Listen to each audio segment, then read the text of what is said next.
Welcome to the Blockchain Security course. Let's proceed and introduce your instructor. My name is Joseph Holbrook, and I'm the owner of a new learning platform called MyBlockchainExperts.com, and I'm based out of Jacksonville, Florida. I've been a certified Bitcoin professional, a certified blockchain solutions architect, and also an avid blockchain and cryptocurrency geek. I currently have been working in the cloud and blockchain arena for well over a decade. Let's go ahead and proceed on and talk more about blockchain security. The objectives of the course is to help you gain an understanding of why blockchain security is important. We'll proceed and talk about how security in blockchain is approached. We'll then proceed and talk about blockchain technology around security. We'll then discuss different platforms such as Hyperledger Fabric, Ethereum, Corda as well. We'll be discussing the fundamentals. We'll then proceed on and talk about consensus methods. We'll talk about smart contracts and chain code. We'll then proceed and talk about best practices in security. We'll then talk about cryptography and why that's important to understand. We'll then talk about membership in a permission blockchain. We'll then talk about channels and how they provide additional layers of privacy. We'll then proceed on and talk about ledgers and some concerns around security with a distributed ledger. We'll then talk about permissioned or permissionless blockchains at a high level and understand some of the areas of security that we may want to look at. We'll then discuss what a trust or trustless blockchain is as well. We'll then talk about risk assessments and risk mitigation. We'll then proceed and talk about compliance benefits and also requirements. We'll then touch on some of the known vulnerabilities to some of the more common blockchain platforms. We'll talk about vulnerability remediation. We'll talk about Hyperledger Fabric, Ethereum, and Corda blockchain considerations. And then we'll wrap it up with a review of the course. We have a lot to cover, so let's go ahead and get started. There is a slide deck of over 152 slides. Feel free to download them. The link is below. Let's move on. Blockchain security fundamentals. Well, let's proceed and talk about some fundamental areas around blockchain security. Before we get started, though, let's do a quick refresher of what exactly a blockchain is. We know that a blockchain is a cryptographically secured, shared, distributed ledger. We also know that generally these transactions are immutable. Once they're written to the blockchain, they're not going anywhere. They're there. They can't be deleted. They don't support generally CRUD capabilities like in a centralized database. It's considered as well transformational technology, and we're seeing a lot of organizations start investing in blockchain technologies. It is decentralized database which stores information in the form of transactions. Now, this is true in the permissionless world. However, when we get into the permission world, things get a little fuzzy. We'll talk more about that and how we have to address that from a security perspective. Let's talk more about blockchain basics before we get into some of the details. We know that a blockchain is doing what? It's essentially writing to a ledger, these services that are running on the blockchain, whether it's on Hyperledger or whether it's on Ethereum, is essentially writing data. It's appending that data to a distributed ledger. We know that we want to compare a blockchain to a book, and in that book, we got to write to the pages which are considered blocks. Every time we write an entry to the book, we consider that a transaction. Let's think of the blockchain as a book that can be written to but not erased. Blockchains can provide private or public capabilities for our users. Blockchains are revolutionary when it comes to trust. We'll talk more about that. One of the facets around blockchains is that they trust the technology, and you as a user, an enterprise, can trust the technology because of the hardware and the software involved. When we consider basics of blockchain, we want to just talk about another definition or another approach to look at it, because we know that in the world of blockchain, there doesn't seem to be one standard definition or two or three. Everyone has their own view. But generally, it should be summed up simply as a globally shared data structure. For us into the data services that know data, we know that it's a data structure. We know that it has a specific approach to how these transactions are being written to, how it's being appended to the blockchain. It's basically a back-end database where we're going to call this a ledger.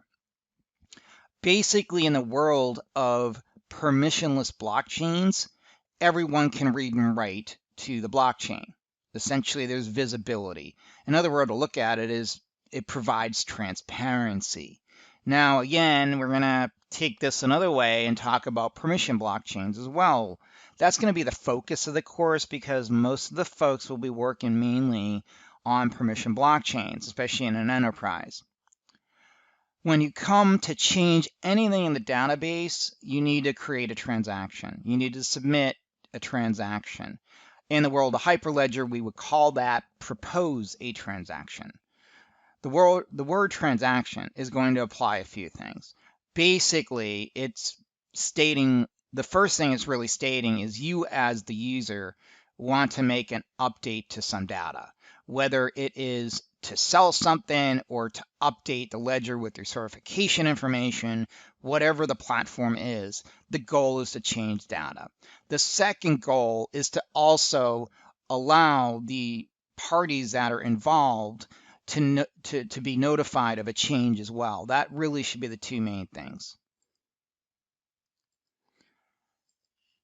When we talk about blockchain and what it is, how it compares to other technology, think about it as a telecom network to a telephone.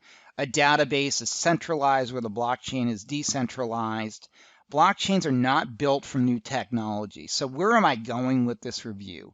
We need to appreciate a few things here. It is a syncing of three existing technologies, and each of these technologies maintain distinct concerns around the technology. We'll talk about that here throughout the course. Also, it can be private or public. We already know that. Now, we want to make sure that we understand what these three technologies are. Essentially, we have peer-to-peer networks. So, because it's a network, that brings up a lot of concerns. And we need to realize because it's on a network, we know that there's certain protocols that are being used, like TCP/IP, which are notoriously poor performing, but also extremely vulnerable in a lot of cases. We know that because as a network, we're going to have firewalls to deal with.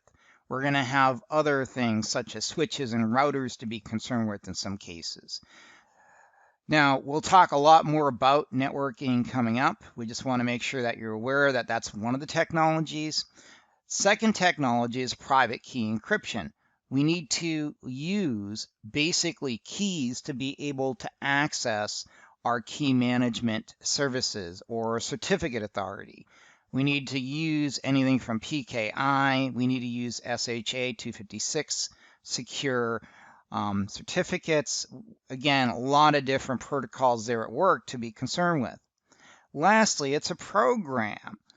A program is what? It's using code. Code is certainly vulnerable to hacks and bad programming, not even just intentional. It could be unintentional consequences.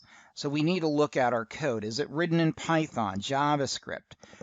Is it in .NET? Whatever we're going to develop these smart contracts on, we have to look at it. So if we're looking at Hyperledger, we're looking mainly at Golang, for example. If we're looking at Ethereum, it's going to be Solidity. If we're looking at other blockchains, we need to understand what those smart contract languages are going to be written in, what the dApps are written in as well. Then we also have APIs as part of that to be concerned with.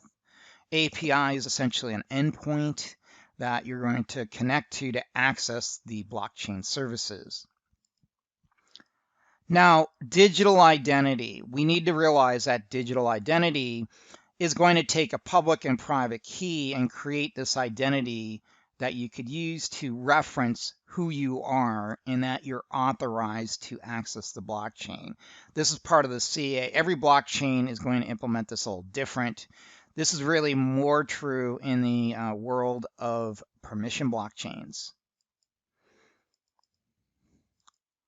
We know that blockchain is revolutionary, and we know, again, as a refresher, that it's not new technology. It's taking older technologies that make sense together now. Trust is at the center. We know that it's a tamper-proof public ledger of value. We know that it's currently very disruptive in a lot of industries such as financial and logistics. And it has numerous use cases. So let's go ahead and talk more about the technology and how security starts playing in here. We know that, again, in the world of permissionless blockchains, things have to be approached differently. We know that this ledger could be on computers, which are nodes distributed throughout the world. Well, because it's distributed among the world, we know that we don't have control over the nodes as an organization. We don't have control over the users or what type of contracts are deployed for that matter as well. We also understand that this should be an immutable record as well. Now, we again realize that it's not a new technology, but what I'm trying to get at here is that we know that these three technologies, networking, basically cryptography, as well as programs, have vulnerabilities. We need to start considering what they are. Now, when it comes to blockchain security, under no circumstances do you approach security in Ethereum the same way that you would approach security in Hyperledger.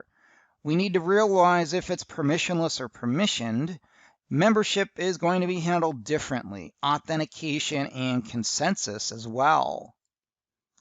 Endorsement is implemented in most private permission blockchains. We'll talk about Corda. We'll talk about how things are handled in Hyperledger, for example. We know that blockchains are decentralized. That's, of course, in a permissionless blockchain, but in a permissioned, it's more centralized. In other words, it has to be centralized in a lot of cases because why?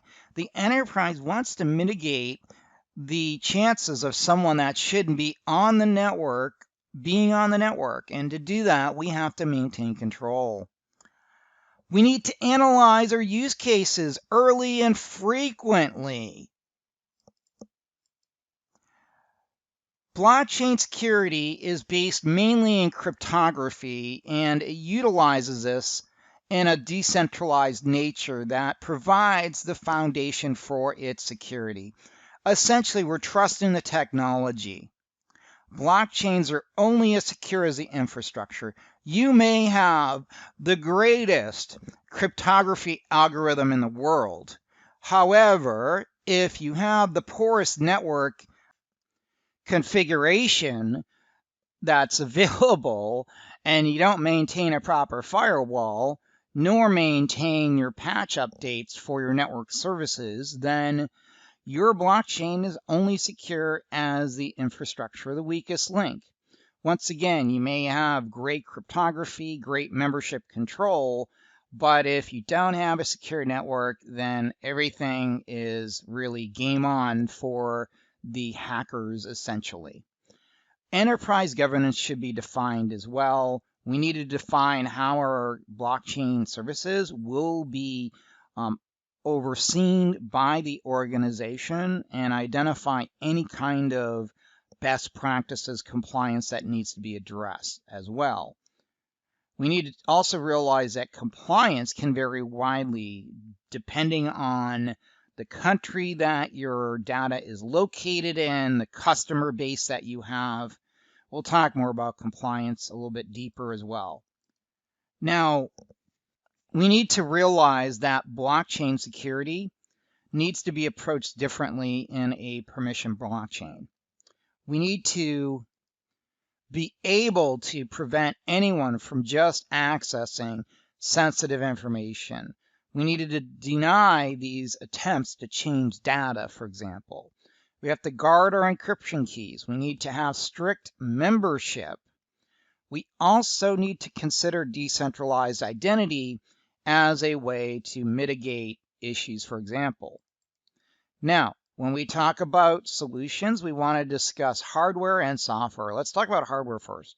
Now, when we're talking about permissionless blockchains, generally you're going to have a wallet to purchase tokens. And in Ethereum, for example, we need to be able to run a smart contract. And to be able to do that, we need to have what? We need to have gas. Gas is an estimate of what? The amount of compute power, essentially, to run the smart contract on an EVM. If we're dealing with permissionless, we need to look at hardware wallets for our users. If we're not looking at essentially permissionless blockchains, then having a wallet is not needed because we're not basically using cryptocurrency or hardware or tokens, like in the case of Ethereum.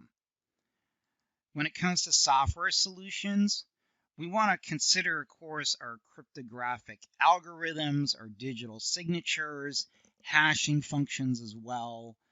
And again, we also will want to implement a MSP, like a membership services provider, many different ways to approach that depending on our blockchain of choice. We need to also consider a few other things like the smart contract quality, how well the smart contract has been tested and validated. We need to validate not only the smart contract coding, but the data quality.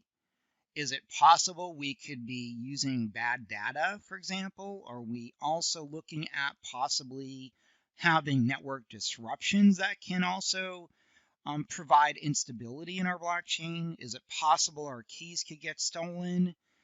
What about performance being hindered? And then what about the vendor platform that we're running our services on? These are just some of the main concerns to think about.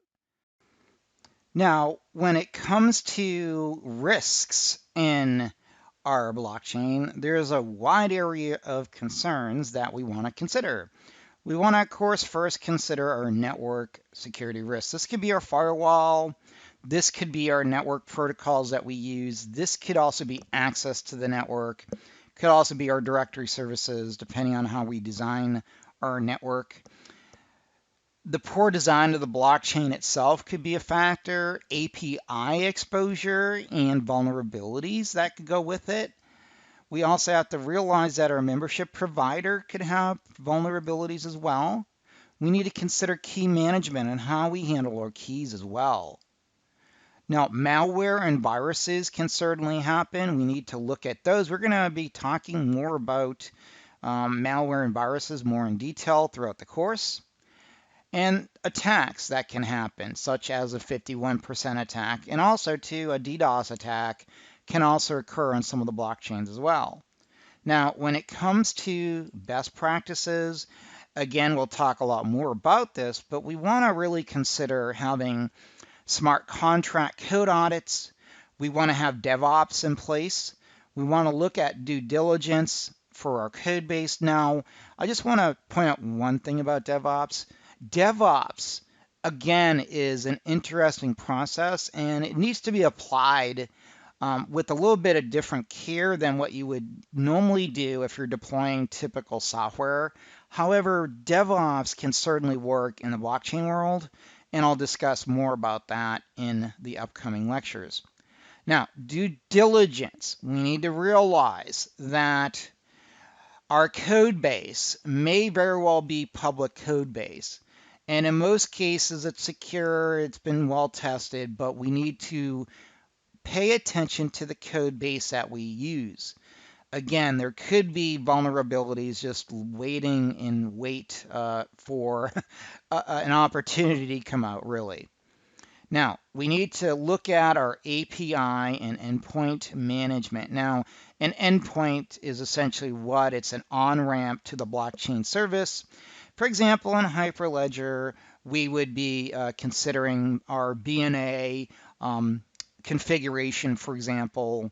We'd also be looking at the client RPCs as well with our APIs, uh, not only in Hyperledger, but in Corda, for example, as well. Now, we need to do assessments and remediate based on those assessments. We have to have training, right? If we don't have training for our blockchain users, then we shouldn't expect them to have an idea how to handle things, what to look for, how to behave. We also need to consider integration of blockchain to the enterprise services. Now, when we talk about integration, we could be looking at many different factors here.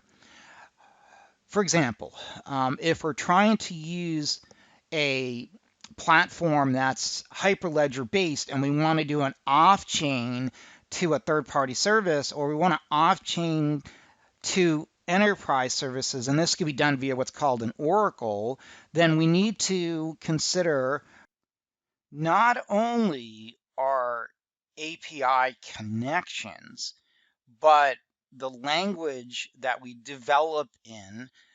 And also, we need to consider access control, how we sanitize the inputs as well to our API interfaces.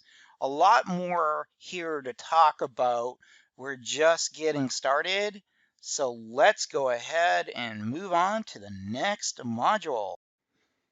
Let's talk about smart contracts. Now, when we hear the term smart contract, we want to be aware that, first of all, it's a term that is used to describe some kind of computer code that is going to execute some specific functions around some kind of an agreement that was set up. Now, let's clarify two things. A smart contract is neither smart nor is it a contract. That's one of the challenges that I run into every day training and talking to customers, is because sometimes smart contracts infer that there is a legal agreement there. Now, can there be legal pros? Absolutely. It just depends on the blockchain and how things are implemented. But when it comes to platforms like Ethereum, a smart contract really is not going to be legally enforceable. So let's think of it from that perspective. We'll talk more about it, but I want to just start off with that. Now, the process is automated and can act as a complement or substitute for legal contracts. Now, this is, again, really going to depend on the blockchain and the end users. The terms of the smart contract are recorded in computer language as a set of instructions. Now, when we talk about smart contracts, in most blockchains, we call a smart contract a smart contract. In the world of Hyperledger, for example, we call it chain code. When it comes to smart contracts, essentially they provide autonomy, the ability to put something in computer code and let it basically execute on its own when the conditions are met.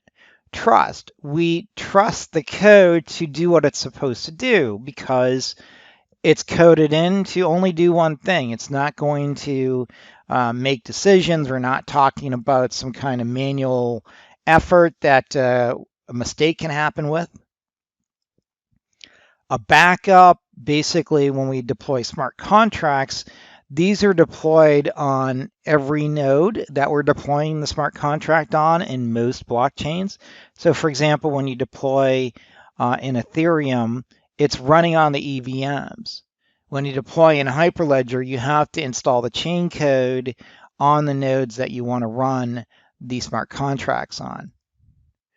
Safety, once again, it's not going to do anything that it can't do. It's just not going to happen. They're fast, it's automated, and there could be savings that are realized as well when it comes to smart contracts, especially if you're able to create processes that had intermediaries, and then you're able to remove those intermediaries. And then accuracy. If you program your code to do one thing and it can only do one thing, it's not going to do the wrong thing or anything. So you don't have to worry about that. Plus, if you remove the manual labor, the typing or anything that a human can do, then you reduce the chances of errors. When it comes to smart contracts, when we compare a contract to a smart contract, a traditional contract is different in the sense that this is the way business has been done for years and years.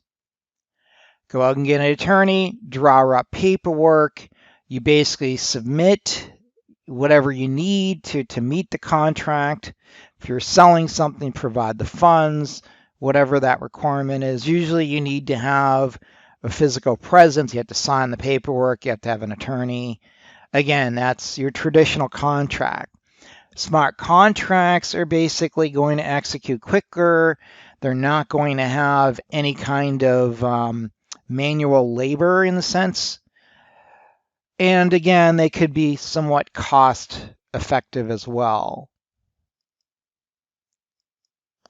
When it comes to smart contracts, they define the rules and penalties around an agreement in the same way a traditional contract does. They can also enforce these obligations. Now, enforce isn't, we're going to go file a lawsuit against you. It's more like it's not going to execute if you don't meet the requirements. That's really what it's saying. Smart contracts can make up a DApp. Basically, a smart contract by itself will only do one function. For you to create an application that's going to do several things or something useful, you need to create what's called a DApp. That's a distributed application. That's going to be 2 or more smart contracts. When it comes to smart contracts, they provide security that is better than traditional contracts because of the fact that it can only do one thing. You can't just go in, for example, on Ethereum, you can't just modify as a user a smart contract. This has to be done via the code. So it's a little bit more to what people think you can actually modify. You can't. Now, we know that smart contracts, can be vulnerable, and I'll talk about some of the smart contract vulnerabilities coming up.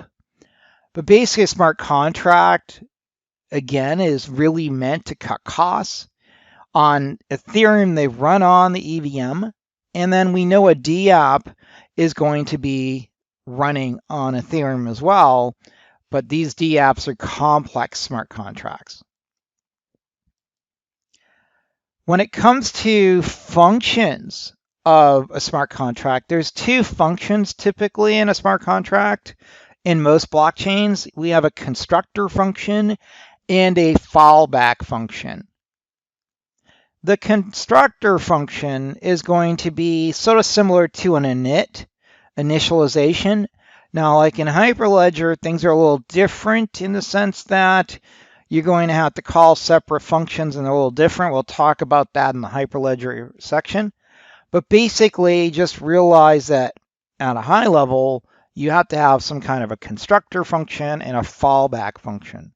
And Hyperledger does have both. It just terminology is going to be a little different and things are handled differently. But Ethereum is very similar to this. Now, when it comes to the constructor function, we want to be aware that this is going to kick things off. This is like the deployment phase. The fallback function basically is going to be a function that hasn't really been defined. In other words, what'll happen is if you try to send Ether to an address and you send it to the wrong address, then it should be rejected. Again, if you send it to the smart contract, for example, it will be rejected. Now, if you send Ether to to the wrong wallet, then you're out of luck. So just be aware of that as well. Now, let's talk about, for example, in smart contracts. For example, you can run into challenges with smart contracts around how you have a return value issue, like programming a low-level function. You can have failures that can throw an error. We'll talk somewhat more about these and how functions can be actually vulnerable.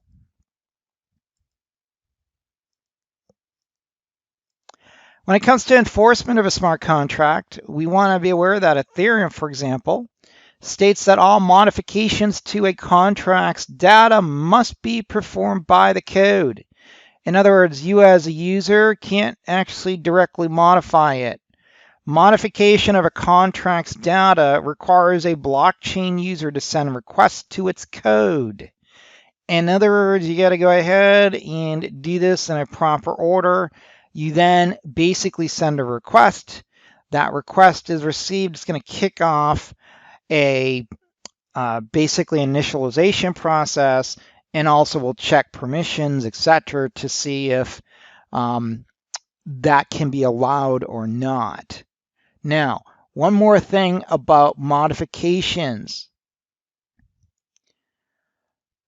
For example, with a modification, you can actually have certain parameters change, but keep in mind that once the contract is in the blockchain, it's essentially final and it can't be changed.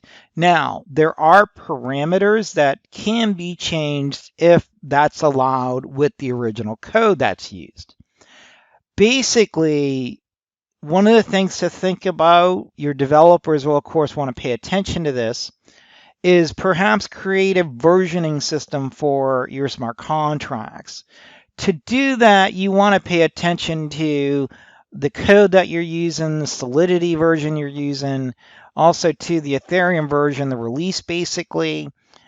These are handled very differently in each blockchain. For example, even in Ethereum, for example, the way things are going to be handled in Homestead is going to be different than in Constantine. And these are some challenges, I think, that can take some time to really determine what is going to be the best approach for your enterprise. But with that said, if you do want to update your smart contracts, version them in a manner that makes sense. You could also create like a name registry as well. That's been seen before.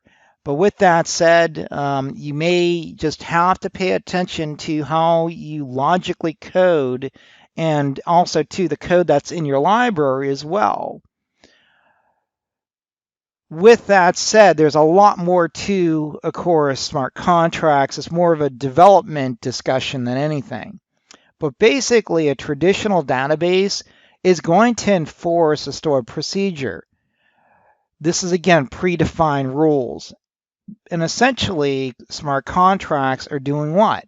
They're just essentially, basically running what's been defined. Basically, it's predefined.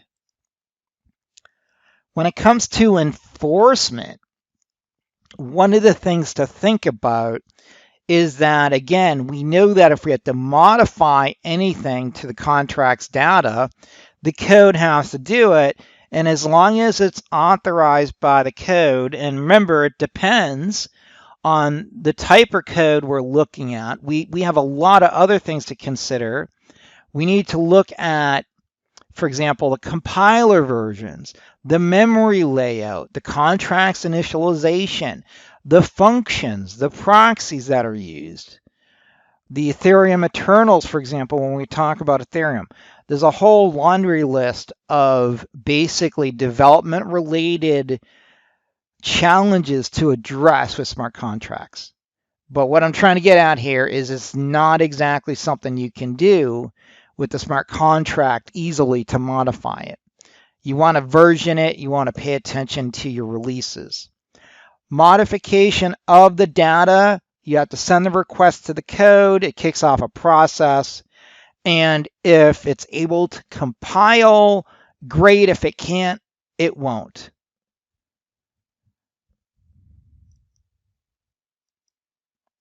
When it comes to smart contracts and legal enforcement, we have to realize that because something is called a smart contract does not mean it is legally enforceable. A lot has to do with jurisdictions, the way the language is written, and also too, computer code doesn't really translate well to legal jargon, and therefore you need to consider an approach such as a legal prose approach, as in Corda, to accommodate this. Could be used as evidence, that is. And we want to think about this as a vending machine. Essentially, if we go to a vending machine and we put in the amount of money that we need to get that drink, if it's $2, it'll release that drink. If we don't, then it won't release that drink. It's pretty much what it's saying. For example, Corda, we know, supports legal prose. When it comes to a smart contract workflow, we want to be aware that smart contracts will be predefined. We have to define the structure of our smart contracts. And when we say predefined, what does that mean? We have to, of course, determine our functions, the initialization process. We also need to look at variables. We need to consider how much memory it's going to use. There's a lot of things that go into this. Now, we need to have a trigger event and how that trigger event is received.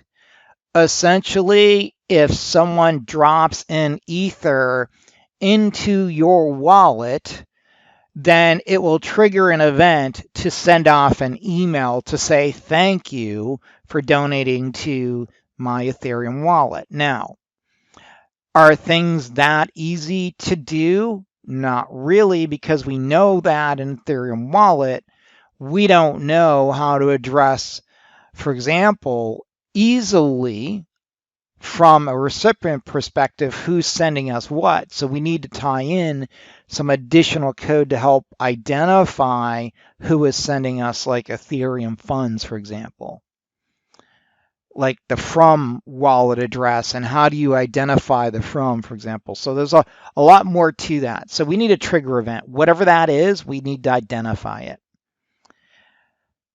If that trigger event is going to, for example, trigger based on a deposit or transfer title, it will then execute and transfer what it needs to transfer. And then once, let's say, the funds are received, the settlement will occur and that transaction will be fully consummated from a recipient and a sender perspective. Now let's talk about some vulnerabilities. The first is access control. This is generally where permissions are involved. And if you're a developer and you give public access to everyone to your smart contract, again, you're not limiting access. If you don't assign the proper code control, that's on you, of course. So with that said, we're going to talk more about remedies for these in the vulnerability remediation part of the course. The next one is arithmetic. This is where, for example, you code your smart contract and you have an overflow or an underflow.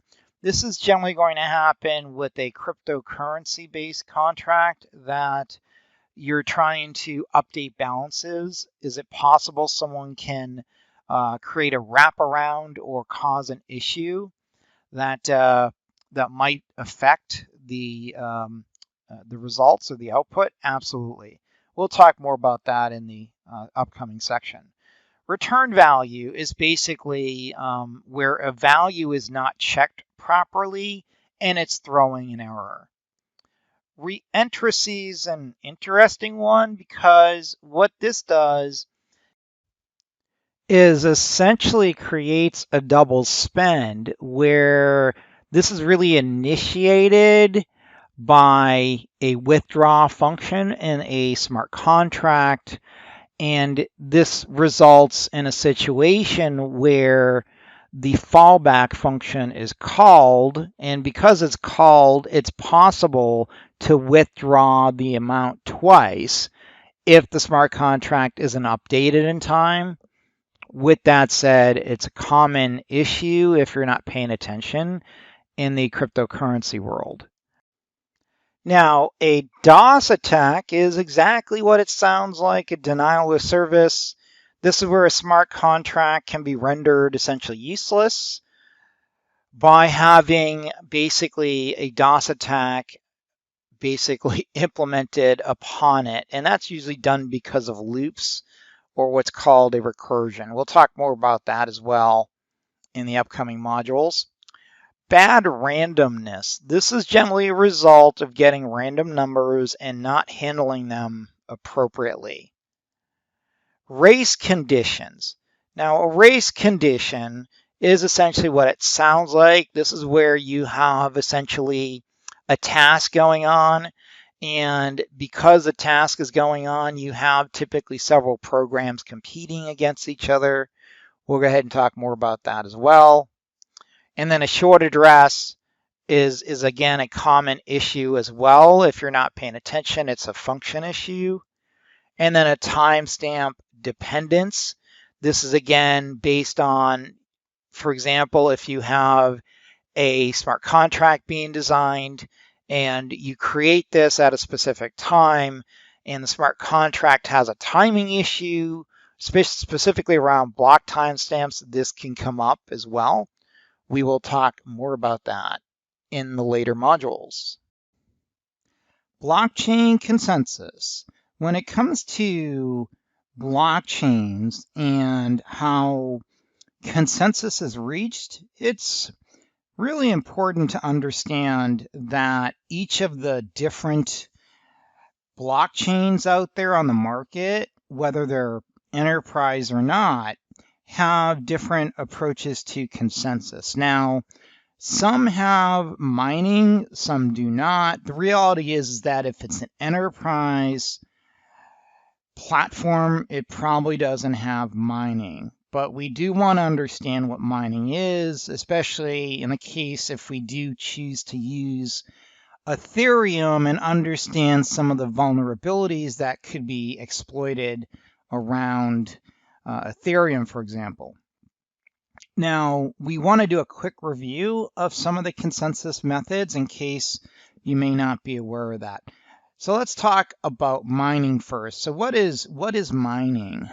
Well, mining is essentially a process that's used to add to the ledger.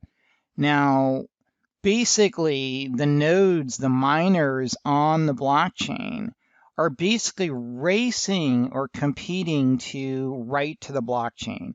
And if they're the first to win, then they essentially will get rewarded for their hard work. Basically, mining in Bitcoin or Ethereum is basically based on a proof of work algorithm. Now, mining, again, is called mining mainly because it requires computers to do really hard work. And the comparison is that it's sort of like, you going out and digging up the ground to get your resources. And again, that's a lot of work to do that. Now, when it comes to compute power, you have to be able to have really solid ASICs to be able to do that now in the world of Bitcoin, for example.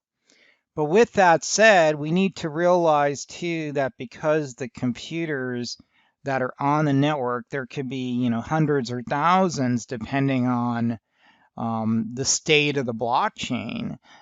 For example, like with Bitcoin and Ethereum, they're mining the mining pools that were there a year ago, probably 30% are gone now because of the devaluation of the cryptocurrencies. Now, when it comes to exerting what they're talking about here, basically is this. Basically, if you have high-end compute power with an ASIC, a TPU, whatever whatever you're doing when it comes to computers. But let's just talk about mining. Basically, the node that is on the blockchain is competing to write that block of transactions to the blockchain. Now, there can only be one winner to basically get a mining reward. And that's basically based on a transaction. So basically, one miner will get rewarded for, getting there first for solving the mathematical computational challenges. And again, only one can really win. With that said, we just want to realize that mining is considered hard work. Now, a reward is given when a block is discovered. The discoverer essentially can also get a certain number of Bitcoins as long as it's agreed upon, by everyone in the network, essentially.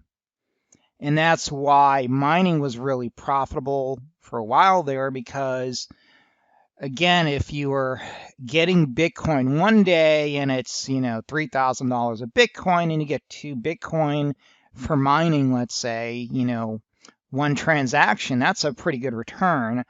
But if it's taking you 3 weeks to get 1 Bitcoin and your power bill is, significant, then that might not be that significant overall if you're getting just one transaction, basically, or one reward basically given to you every couple weeks. That's not profitable.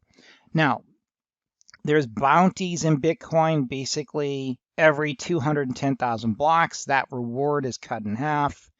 The miners are awarded fees as well. So when they're participating in a transaction, they do get a small amount of Bitcoin as well. So they don't have to always be the winner when it comes to a transaction to write to the blockchain, but if they're participating in the transaction, they do also get transaction fees. Small amount, but it is a fee. So it does provide an incentive to the miner to basically add that to their work that they're doing.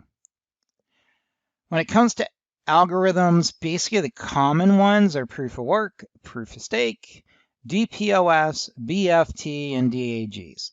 Now, we'll talk about each of these, but there's certainly a lot more. And when we get to the individual blockchains, we'll talk more about how that all comes into play. But basically, at a high level, we want to make sure that you're aware of some of the algorithms out there, and also be aware that each of these could pose a different set of threats as well in their own way. Proof of work was the first blockchain consensus algorithm. This was essentially released by Satoshi Nakamoto. He created the Bitcoin blockchain. Now, Satoshi, again, we don't know who he is, if it's a he or a she really, nor do we know if it's actually an individual or, an agency or whoever did this, right?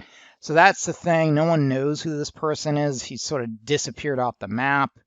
But, he was really the one that basically has credit for creating Bitcoin. Proof of work miners solve hard problems to create blocks. Proof of work runs on a system of the longest chain wins. Essentially, it's like running a marathon. Whoever runs the farthest, the quickest, basically wins the contest. It is very expensive, though, to be a miner in the sense that you have to have very expensive computer equipment. You need to have ASICs, real specialized equipment to be able to mine Bitcoin profitably. Now, also the power to run these computer rigs is fairly substantial. It's not like running a laptop. Now, proof of stake is different, and I like to compare proof of stake to sort of like betting or wagering to basically like a horse race, sort of similar to that, where you're betting that this horse is going to win. Again, each of the blockchains that support proof of stake support a little differently, but in general, there isn't miners, they're basically stakers is another term to look at it. Now, when it comes to proof of stake, again, it could be easier to attack as well. But basically, one of the challenges around proof of stake is just, again, trying to maintain some kind of integrity as well. But the positive side of proof of stake, though, is that it uses less power as well. Okay, now let's talk about DPoS. So DPoS is basically a hybrid in the sense that it has some benefits to proof of stake, but not everyone. Now in DPoS, miners can collaborate to make blocks instead of competing like you would do in proof of work or proof of stake. Basically, this is sort of like what I would call teamwork. Instead of like each of the mining nodes working individually, this is where collaboration is sort of brought into the algorithm. The benefits of this is that it's cheaper transactions and faster, but one of the downsides to this is that it's more centralized. Examples of that would be Steemit in the US. Now, Byzantine fault tolerance, this is basically where you have a traditional problem in distributed computing. And this is really where you have, for example, let's say generals surrounding a castle or a city, and you have 5 generals. And in the old days, what would have to happen is how do you actually handle communication between let's say 5 generals before there was radio equipment or anything? So one of the challenges was how do you time like an attack so that all the 5 generals in that surrounding area knows when to attack at what time. And if, again, one of the challenges is what happens if you send out a messenger and that messenger is attacked or the message is basically intercepted. Then what can happen is that the attack on the castle may not be efficient or will work out. That's considered the Byzantine fault tolerance question, and that's historically from a perspective of what BFT is. But basically, in computers, we look at it as a distributed computing issue where you have multiple nodes, and the nodes essentially need to be coordinated to be able to have the network operate appropriately. Now, what is the challenge in a network where you have distributed nodes? Well, you have latency. That, again, if you have nodes too far away, then that transaction, especially in a SQL-based transaction or relational database, then you need to make sure that that transaction can be committed in a timely manner. Now, when it comes to PBFT, it does, again, address issues around basically BFT. It is very efficient. It has high transaction throughput, but it is centralized and permission-based as well. Now, the common blockchains that use a form of BFT, Hyperledger, Ripple, and Stellar are good examples. And then we have DAGs. Now, a DAG is a directed acyclic graph. This is really not a blockchain. It's more of a distributed ledger in the sense that consensus is going to use what would be more of and again, a data structure is really the best way to look at it. It's going to address a data structure in a different approach. Instead of like being synchronous, it's really going to be asynchronous. Because you have basically what's called a DAG, then you have these transactions that are distributed in different manners, and this helps increase the performance of that ledger essentially. Now, examples of that would be IOTA and Hashgraph. Let's go ahead and move on to the next.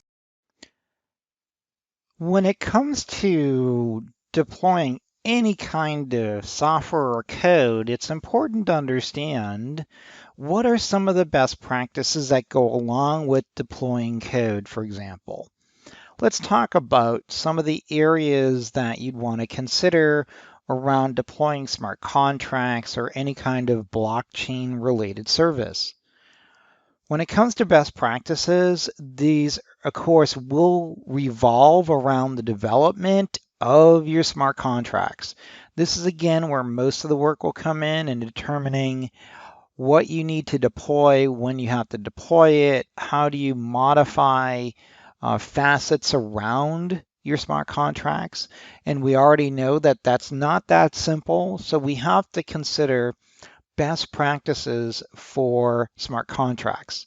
We then want to look at our wallets as well. How do we manage our crypto wallets if we're using um, anything that is requiring tokens or cryptocurrencies such as Ethereum? We need to also understand any kind of best practices for blockchain deployments. For example, how do we deploy a blockchain and integrate it with our enterprise environments? What do we need to consider?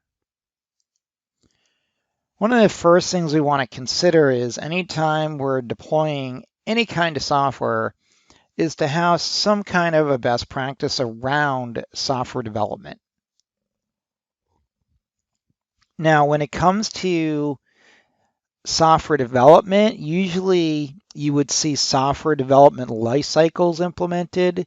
This could be agile and iterative format or waterfall, spiral, several others as well. Again, there's no real documented best practice per se for you as a developer to pick one over another in most cases. It really depends on your environment and how well you want to collaborate perhaps with other folks in your environment. But also too, what are your current testing formats that you're using? When you're looking at SDLC, basically the goal is to provide high quality software. Once again, try to do it right the first time to save money. Now, DevOps is, of course, a term that's widely used in IT right now. This is essentially a collaboration between development and operations. Basically, DevOps is really taking your agile, but also your lean processes as well, and enabling what hopefully should be full collaboration between your IT departments, such as development and operations.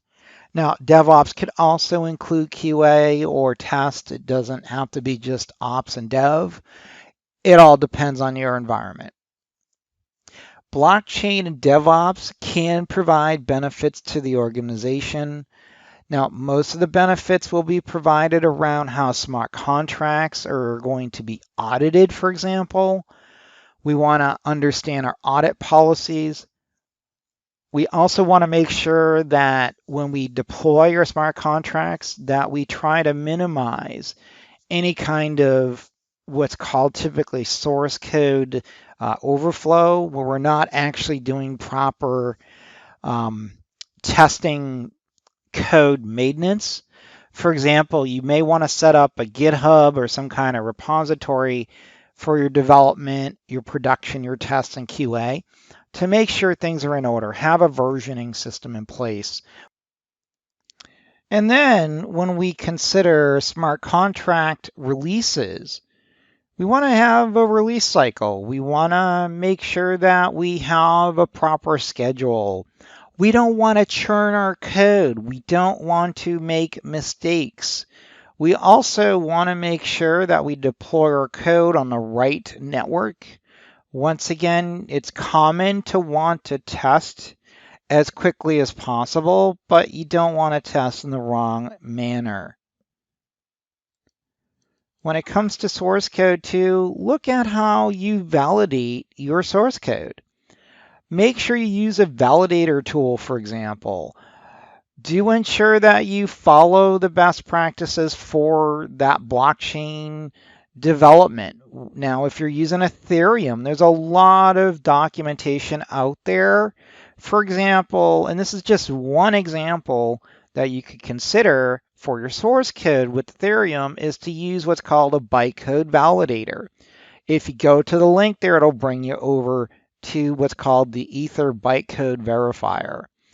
This will, again, look at your source code and help you validate that you actually have the proper outputs that are required. Auditing. Now, audits are a necessary part of deploying code, deploying smart contracts. We need to have audits, and we need to perform these audits in a responsible manner. Generally, you'll have auditors come in and look at your structures that you have in place, look at your logging, look at your source code management, whatever you're looking at in your enterprise to have audited. Auditors, of course, need to have a proper structure to review. And to pass audits, you need to, of course, follow those structures. So have what's called an expert code analysis. Basically, this is where you're going to go out and have someone come in and look at your code to actually analyze the performance, for example. And of course, you do want to have someone that's knowledgeable do that. You may want to look at a flow analysis. This is where you may want to generate basically a graph or a structure of your control flows. Look for anomalies. Code analysis. Now, this could be, of course, manual or dynamic. Again, you're looking at the line of code to determine how the performance will be. This is, again, typically, if you're going to do this, have someone knowledgeable and very experienced to do this. One of the things that generally can happen is that if you have a developer code, they can become tired. They can glance over things that, clearly they know what they're doing. They're very knowledgeable and very good. It's just that sometimes mistakes can happen because they have basically that posture that they've been using developing the code, and it just sort of affects their concentration or thought, and they can miss stuff. So have someone else come in, look at the code line by line, analyze it, and basically have someone with a fresh set of eyes look at it. Vulnerability scanning. This is where you're looking at the vulnerabilities that are out there and sort of validating, do you have this issue or not? Taint analysis is essentially when variables basically could be out of sync. Basically, these variables may execute improperly, so validate that that's not an issue. Now, test coverage basically will validate that the test will cover the whole smart contract. Because one of the things that could happen is that you're testing, for example, your validation program may only test part of your smart contract. Again, that might not be any good if you don't test the whole smart contract. Let's go ahead and move on to the next module. Cryptography and certificates. Let's discuss why cryptography and certificates are important. Now, first, we need to understand that cryptography is really the practice of sending secure messages. And basically, this is done via encryption and decryption with essentially a set of keys. Now, generally, we're going to use public key encryption in the world of blockchain. We want to, of course, use the public key to essentially use with the private key. Basically, anyone with the private key can decrypt messages and then generate signatures on the user's behalf as well. So one of the things to think about too when it comes to cryptography and key management is to, of course, protect your keys. When we get to the CIA triad here, we need to realize that cryptography is really part of the overall scheme of protecting your data. Now, generally, the CIA triad is fairly well known in the IT security world. Basically, it has three facets. We have to have confidentiality, we need integrity, and we need authentication. And to do that, we need to have some way to send messages, to save messages, and to protect our data as well. With that said, the CIA triad. Cryptography, when it comes to blockchain and also IT security, we want to think about the fact that blockchain should be essentially non-reputable. In other words, immutable is another way to look at it. Basically, non-repudiation and immutability can have characteristics that are similar, but basically non-repudiation is where someone sends something and they can't take it back. Now, transactions, when they're written, cannot be deleted. So whether or not that user is happy or not with what they said, it's not being deleted. It's immutable. Once again, the two terms that you generally will run into will be non-repudiation and immutability. When it comes to encryption and decryption, we want to be aware of some terminology. The first is encryption is where we take our data and we turn it into ciphertext. Now, decryption is where we're going to take our ciphertext and turn it into plain text. Basically, in a nutshell, it's really that simple. Think about it as you're taking a message that you can read, and then you're encrypting it with PKI to something you can't read or make sense out of.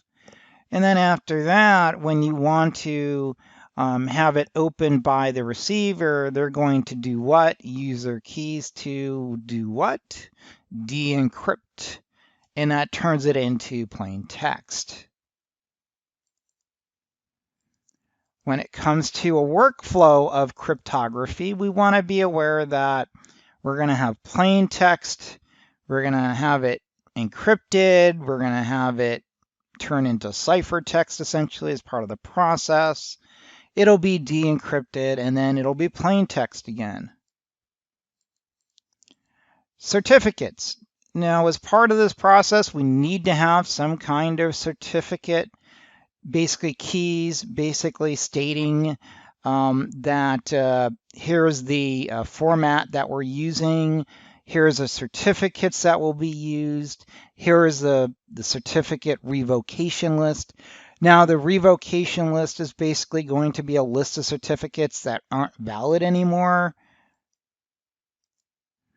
And then we need to also consider our algorithms as well. For example, both Corda and Hyperledger both use X509 certificates in their identity management structure.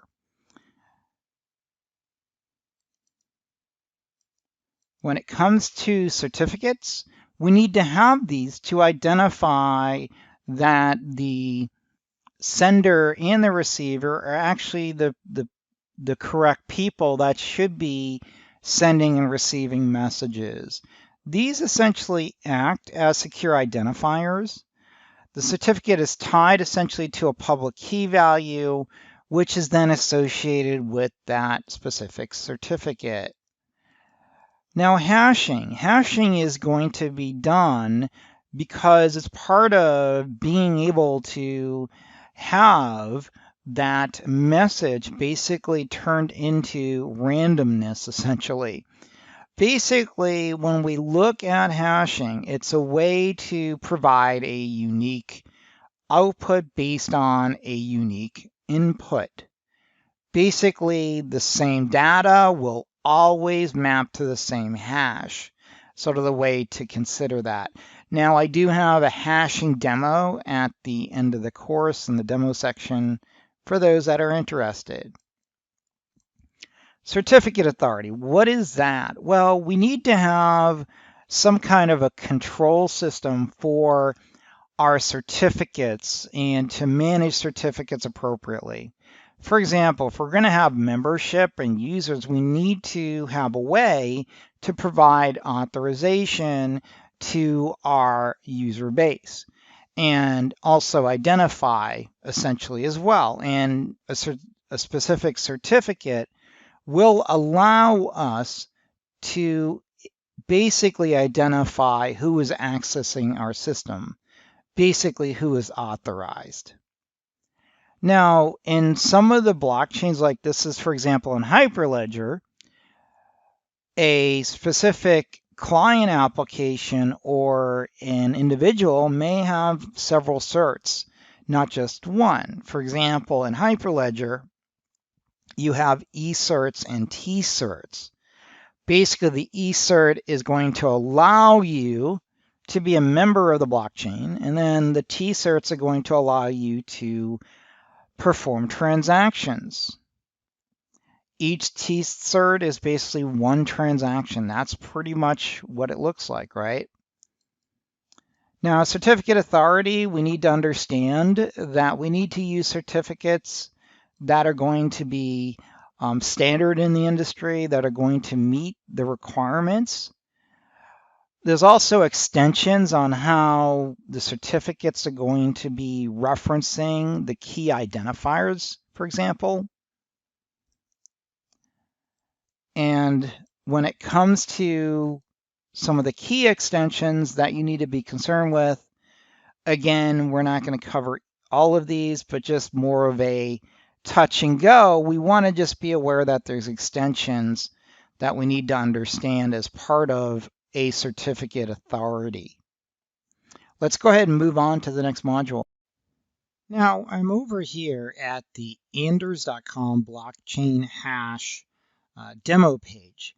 This is a really cool website. They've got an SHA-256 hash demo page. They have a block and a blockchain and some other pages as well to look at. Now, let's just briefly talk about what we're going to do here and why it's important in regards to blockchain and encryption.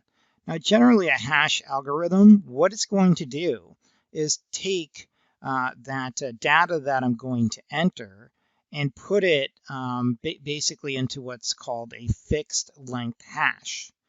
Now, what should happen is every time I enter the same data, I should result in getting the same data out. Now, when I modify the data by, let's say, one number or one letter, that'll totally change the hash. But basically, whether it's Bitcoin or Ethereum, in general, hashing works pretty much the same. But for example, in Bitcoin, it uses an SHA-256 hashing algorithm, and it uses what's essentially random numbers that will generally allow the Ethereum protocol to use what's called a predictable amount of CPU effort. And that's why, for example, with like Ethereum or even Bitcoin, they're able to estimate the cost of processing that transaction because of the fact the hashes, the signatures are steady. When you generate that hash, basically this will, of course, provide a result that should be expected. So let's go ahead and give it a try. I'm going to go hello Udemy. Okay. Now, if you look at the hash, you can see that it's 903 and then it ends in 1219. Now, let me just change that by one digit. Let me go Udemy. Now, you can see that that totally changed. Let's go ahead and put back the Y. And again, what do we have? That same exact hash ID. And when I add blockchain there, let's say, you can see that the hash begins with a BA and ends in a 5E. Let's go ahead and take out an N. And you can see that that totally changes. And I take out another one that totally changes that hash. Let's go ahead and put in the IN. Now you can see it goes back to the BA and it goes to 5E again at the end. So just think of it from this perspective. The hashing algorithm was what essentially is going to take that input data and turn it into a fixed length hash. Because of the fact that hash will result in the same data, basically it won't change the output if it's the same data. However, if you change the input by 1, then what happens? The output will be totally different.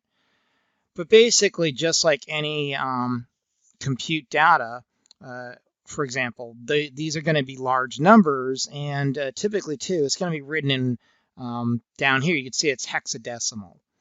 So with that said, just be aware of how SHA 256 works, and just have a good understanding. It's fairly simplistic. Now let's go over here to block. Now you could see when I go to block, I have a hash already there. There's a block ID of 1. If I take out that block ID and I add in let's say 33, you can see that it starts with 7-1 and it has an F3. And then let's go ahead and change it to 31. And you can see that it ends in 6-7. And then I change it back to 33 to see that there's F3 again. Now, let's enter some data. And you can see that when I go hello world, it ends in 9-4. And then I take out the D. As expected, it changes back. And now what I could do is if I go here to mine, what's going to happen is it's going to go ahead and essentially what this is doing is representing essentially writing to the blockchain. And so what's going to happen is it's going to take the previous hash, basically, and make sure it's aware of that. And you can see that the block ID is 33, and the nonce that was chosen, remember the nonce is a random number that's chosen. And again, you can see that that's how that changes. Now, what about if I change the nonce? You can see that the hash changes as well. I change it back to 5. Guess what? I get the same hash. Now, let's go over to blockchain. Now you could see this actually happen in sort of a workflow. Now I have block 1, block 2, and block 3. You can see the nonces are totally different, and there's no data. What I want to do is I want to go hello Udemy, and you can see that my hash is D7 and it ends in AB. Now, you can see that the previous hash, what's it represent? D7 ends in AB. What's this hash here? So basically it's referencing the previous hash. And then this one here, what's it doing? This hash here is being referenced by the third block. And if I go hello Udemy, what happens? Basically the hash changes again. And again, block ID, different nonce. So this is a really cool tool to play around with just to give yourself an idea. And again, if you go down the line, you'll see that it's going to reference the previous hashes. So this is called anders.com blockchain/blockchain.html. The link is in resources. Give it a try just so you have a good idea of how things work. Permission or permissionless blockchains. Now, when it comes to blockchains, we know that some are public, some are private, some are permissioned, some are permissionless. But basically, public blockchains are usually referred to as permissionless blockchains or open blockchains. Bitcoin was the original permissionless blockchain. Transactions are processed by all the nodes in the blockchain, and transactions are publicly viewable. So if you're looking for privacy or some kind of security, then probably public blockchains are not the way to go. Now, when it comes to a public blockchain, a couple things to point out is that it is open to the public. This, of course, can expose your organization to unknown participants, to also other vulnerabilities that the blockchain could be subjected to. So generally, we don't see enterprises use an open blockchain unless if it's going to be an off-chain approach for some kind of off-chain transaction. Not always the case, but generally in most cases. Now, generally we would see Ethereum be used for development and create essentially a token that is used for development purposes. But once again, generally you want to stay away from open blockchains as an enterprise. When it comes to public blockchains, there's benefits to that. It's open, read, and write. The ledger is distributed and it is censorship resistant. It isn't centralized. Generally, it's considered more secure because of the 51% rule. Some of the examples are Bitcoin, Ethereum, Monero, EOS. Now, private blockchains basically refer to permissioned or enterprise blockchains. These are usually open source, consortium, or privately developed as well. Transactions are going to be processed by select nodes in the blockchain in most cases. Transactions are not publicly viewable.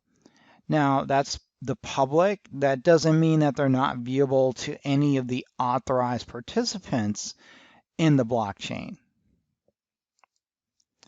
Now, as far as a private blockchain, again, this is usually going to be permissioned.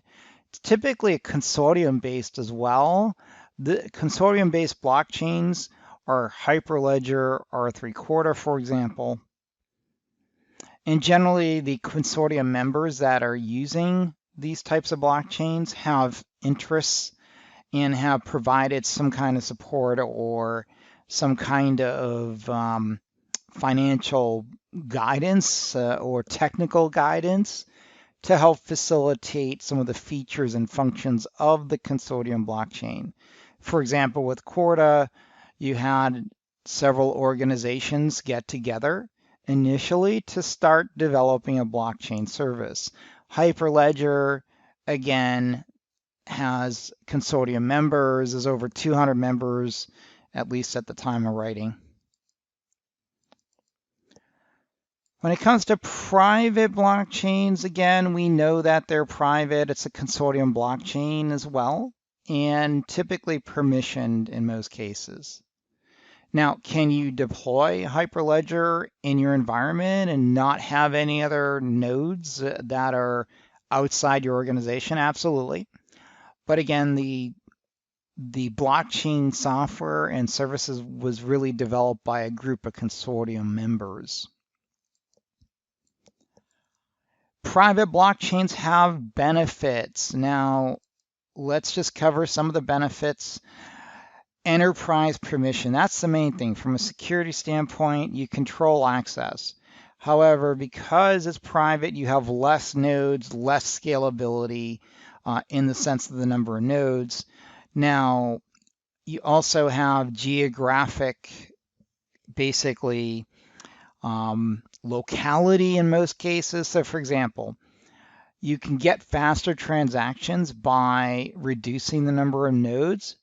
And that's one of the benefits of an enterprise blockchain because you don't have nodes that are, spread throughout the world. They're localized. Better scalability. You could scale them locally in the sense. Once again, we know that once we start putting our blockchain in a more geographic fashion, that is going to slow down the transaction response. We'll support compliance. Again, this is one of the big deals around blockchains for enterprise is to support compliance requirements. Consensus could be more efficient, and a lot of that is because you have less nodes in the blockchain. Now, when we compare features, again, we want to look at public and private. One is open read and write to the ledger. The other is permissioned. Identity is anonymous and public, whereas in private, it's known identities. Security and trust is open versus controlled. And again, we know essentially that the consensus will be different. And also, is it open source or not? Some good examples is comparing Ethereum and multi-chain to Corda or Quorum or Hyperledger. And here's a comparison between public and private blockchains, the most common, the top 5 essentially.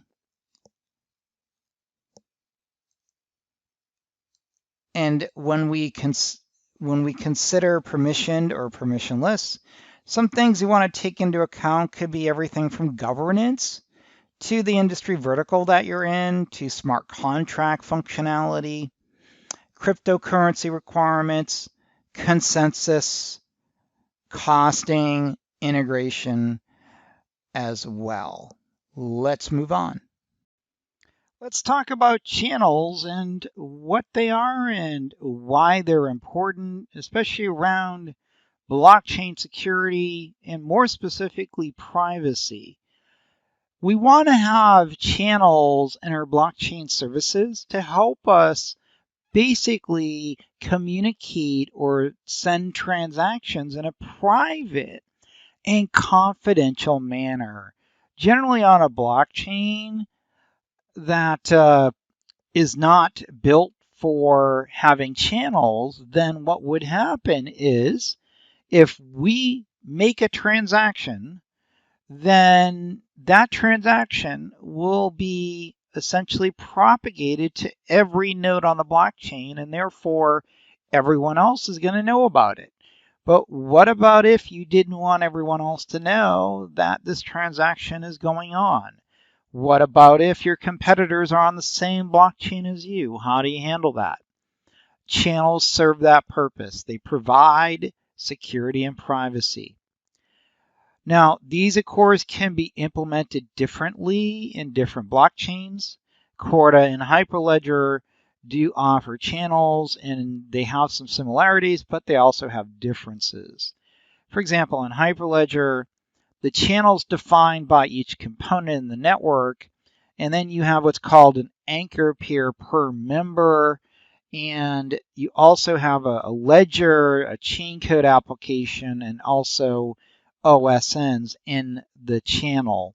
So think of a channel as essentially a little sandbox in a blockchain. Now, the transactions that occur in the channel are only kept on the nodes and available for the members in that channel only. Channels allow any customer, participant, or vendor to have their own ledger on the blockchain.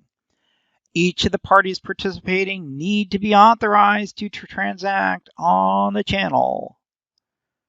Members can participate on multiple Hyperledger blockchain networks. We also want to realize that transactions, again, can be utilized in a private manner, and we want to do that via which way? A channel. Now, channels are essentially a way to partition your blockchain. We can consider it a sandbox. We can consider it a way to minimize visibility to others on the blockchain service. In Hyperledger, we can deploy chain code on multiple channels.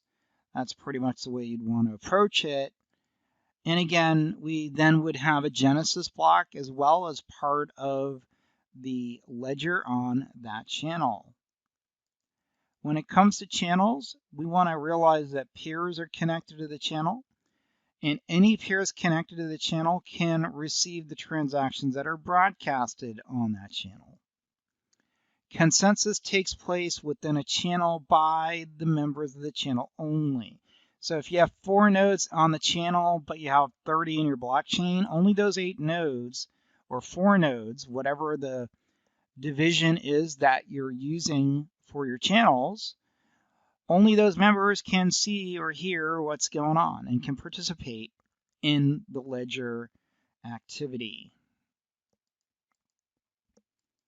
When it comes to creating channels, we want to think about a few other things that are typically referenced in the blockchain world. We have what's called a side chain. Now, a side chain can be a separate blockchain instance that is going to be attached to the main chain, but also can be utilized to perform essentially what's called a hold or a peg. Basically, a side chain is going to be used to typically go off the main chain to another chain. Now, this is something that might be used in the financial sector to provide segmentation of blockchain services. Now, a state channel is going to typically be used to provide a form of off-chain to a payment gateway in some cases. This is also called basically side chaining in some cases as well, depends on the blockchain. Once again, a lot of terminology out there, and sometimes the terminology is just used differently, but it can be the same thing. Let's go ahead and move on.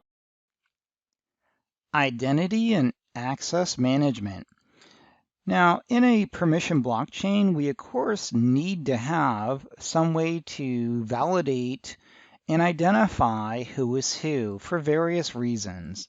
Some of those reasons could certainly be around to challenging your participants to validate that they are who they are. We may also have to deal with know your customer requirements, anti-money laundering requirements, other compliance requirements, and then of course we probably want to have reporting. With IAM, it's really an approach to permissioning essentially, and the goal is to provide enrollment certificates. And this is true in a lot of blockchain platforms, and Hyperledger is an example as well. Basically, being able to be permissioned to access the blockchain and identify who is performing what transactions is, of course, something that most enterprises would want to do. With IAM, the goal is to provide identity management, maintain the participants. For example, in a Hyperledger, it's essentially mapping of LDAP in your user registry to essentially the certs, the T certs, for example, and the transaction ID or the transaction ID for the sake of tracing. This helps you identify who your customer is. And of course, this is a big deal in the financial sector. Let's go ahead and move on. Let's talk about trust and how trust is really an important factor in blockchains, and also how this can really affect security and your security posture as well. One of the areas around blockchain is that trust needs to be established, and this is usually done via transferring trust from typically an intermediary to software code. Generally, when you're storing data in the blockchain, it's going to be stored through cryptography as well. This is done as a private and public key pair. When it comes to trust in the blockchain, basically, you're essentially having faith that the transactions that are occurring on the blockchain are trustworthy. The users of the blockchain basically have confidence that the transactions are real, they're not fake, they're not going to be defrauded, that the data has not been modified. When it comes to trust, we want to understand that blockchain technology is really about storing data, and that data is usually in the form of a transaction. And when we talk about Bitcoin, for example, we want to understand that trust in Bitcoin is a direct result of the users trusting the code and trusting the encryption. And again, it's all part of having that holistic trust in the platform and also the players as well. This is a form to transfer trust. And again, we need to realize that that is part of the requirement. Now, when it comes to having types of blockchains and having trust in a type of blockchain, We want to realize, is it going to be a private blockchain? Is it consortium based or is it hybrid? And of course, if it's public, then we know that there's, no real management of essentially membership. When it comes to trust, one of the things we want to look at from a business to business perspective is that it could be time consuming, it could be repetitive. There's typically a heavy dependence on paper or people. And if you have an intermediary, again, there's fees and charges that could be involved. When it comes to use cases, again, it's all about the implementation of the blockchain. If you can implement a use case for blockchain, the goal is to reduce the dependence on people, paper, manual processes, and reduce cost. Now, some industries really take to blockchain more than others. For example, the financial sector is a clear beneficiary of this. Payments between banks and corporations. Ripple's a good example of a consortium-based blockchain that they're able to make interstate trade with from a financial perspective, basically transferring value between banks and central banks for that matter. The consortium essentially has established trust. Now, when we talk about trustless, this is another term that's used. This is a model where you don't need to establish trust because you essentially have transferred the trust to the blockchain and you've removed the intermediary that you had trusted before. Blockchain is built on the premise of transparent code and essentially removes the need for intermediaries. Smart contracts can reduce the need for accountants, lawyers, bankers, and other intermediaries. When we talk about trustless, financial transparency can result through the use of blockchains and reduce those intermediaries. We know too that blockchain is based on a consensus algo. And if the nodes agree, then the transaction's valid. We can trust that the nodes in the blockchain will perform based on policies and based on the smart contracts that are set up. The blockchain and the ledger directly act as a trust broker. And this is the magic of the blockchain. This is where the software-driven world can really make efficiencies come to light. Let's go ahead and move on. Risk assessments. Let's talk about what a risk assessment is, some of the best practices around it, some of the considerations. Generally, risk assessments are multifaceted, holistic, and time-consuming. Basically, when I say multifaceted, what I mean is that there's many different aspects that you need to look at, such as the hardware, the software, but also different end user concerns, but also enterprise concerns or customer concerns. Holistic is really all encompassing. How does it really fit into the enterprise? And then time consuming is exactly what it sounds like. There's a lot of time that you're going to use manpower to determine what exactly the risks are and how to run these assessments and then mitigate after the assessments. So you want to have competent people working on these. Blockchain has benefits, advantages, and challenges for that matter. We need to address these and understand what these are because, again, as part of the assessment, we want to be able to take that multifaceted, holistic view basically to be able to get all-encompassing essentially. When it comes to considerations, we want to review our infrastructure, our membership, our CA essentially as well, smart contracts, compliance, and of course, attend to any regulations. When it comes to risk mitigation concerns, We want to realize that, first of all, blockchains have been oversold. There's no question that blockchains were really built for specific purposes. They weren't really built for performance, for example. In other words, if you get a blockchain, under no circumstances should you expect it to perform like a centralized database. It's just the reality. It's not going to compete. Now, when it comes to risks, one of the things that we want to realize is that we need to make sure, first of all, that the blockchain for a use case is actually a valid use case. Again, you can't expect to handle 10,000 transactions per second on any blockchain, no matter what the jargon says.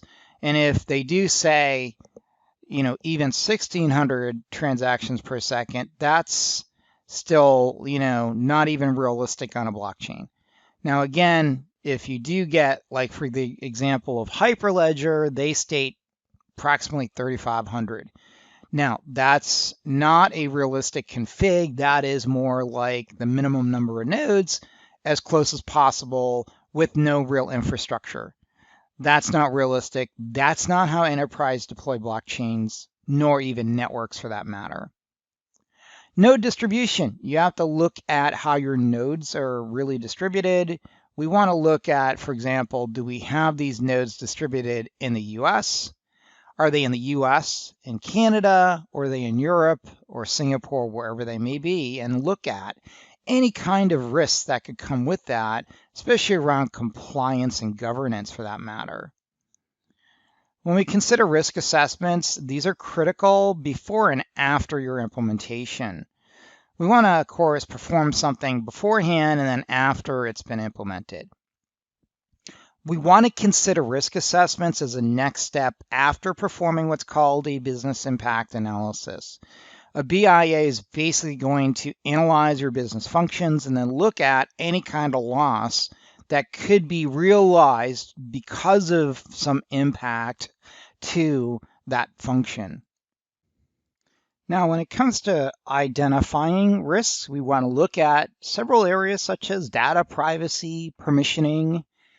We want to look at liability and any legal pros that might be involved. If you're using Corda, you may want to consider specific detailed actions around identifying legal pros and how that needs to be addressed on not only your side of the house, your enterprise, but also any customers as well. We need to look at compliance holistically, but also in a detailed manner. For example, are blockchain nodes, are they located in the US or are they not? And if we're dealing with the European Union issues, we need to consider compliance issues around GDPR or other facets like Know Your Customer as well. These are concerns that you have to dive into. And when we talk about management and monitoring, we want to have visibility into our ledger to manage what exactly is going on. Typically in a centralized enterprise architecture, generally, we have to manage our data. We have to manage the quality of the data. We also need to monitor who is doing what and where, identify vulnerabilities. There's a lot of things we have to consider. So, for example, when we consider visibility of a ledger, we generally want to make sure that the data that's on that ledger cannot be removed. We need to make sure that there's no way to remove any immutability of that ledger. We want to make sure as well that we can't just muck around with their algorithms, for example, or encrypted data can't be modified. But we also want to monitor the status of our blockchain nodes. And to do that, we need to, of course, set up monitoring. It could be done in many different ways, depending on the blockchain that we're looking at. Remember, too, that these are essentially servers, and we could monitor the servers from a virtual machine perspective as well, in most cases, or containers. Performance. Once again, we have to look at performance and determine how are things working. What is the transfer rate or the transactions per second? We need to also look at not only performance from like a transactional perspective, but also to identify performance around our regulatory requirements, for example. Look at enterprise integration. How does it all fit in to our enterprise? And also, too, how do we get back our nodes or ledger information if there's some kind of recoverability concern? For example, is there a disaster that happened? Is there an availability issue on one of the nodes? What is the concerns we have to deal with? And to sum it all up, we want to be able to perform what's called a business impact analysis. We're basically doing this before we perform the risk assessment. We need to identify what the functions in our enterprise that could be at risk. We then go ahead and perform that risk assessment. We look at all the bells and whistles, all the features, all the hardware, the software, all the compliance requirements, our smart contracts, you name it. We try to determine where the risk could be. Once we've identified these risks and vulnerabilities, we then have to determine how to remediate these risks and vulnerabilities. Let's go ahead and move on to the next module. Let's talk about risk mitigation. When it comes to risks, generally when we get to the mitigation part, we've already identified these risks.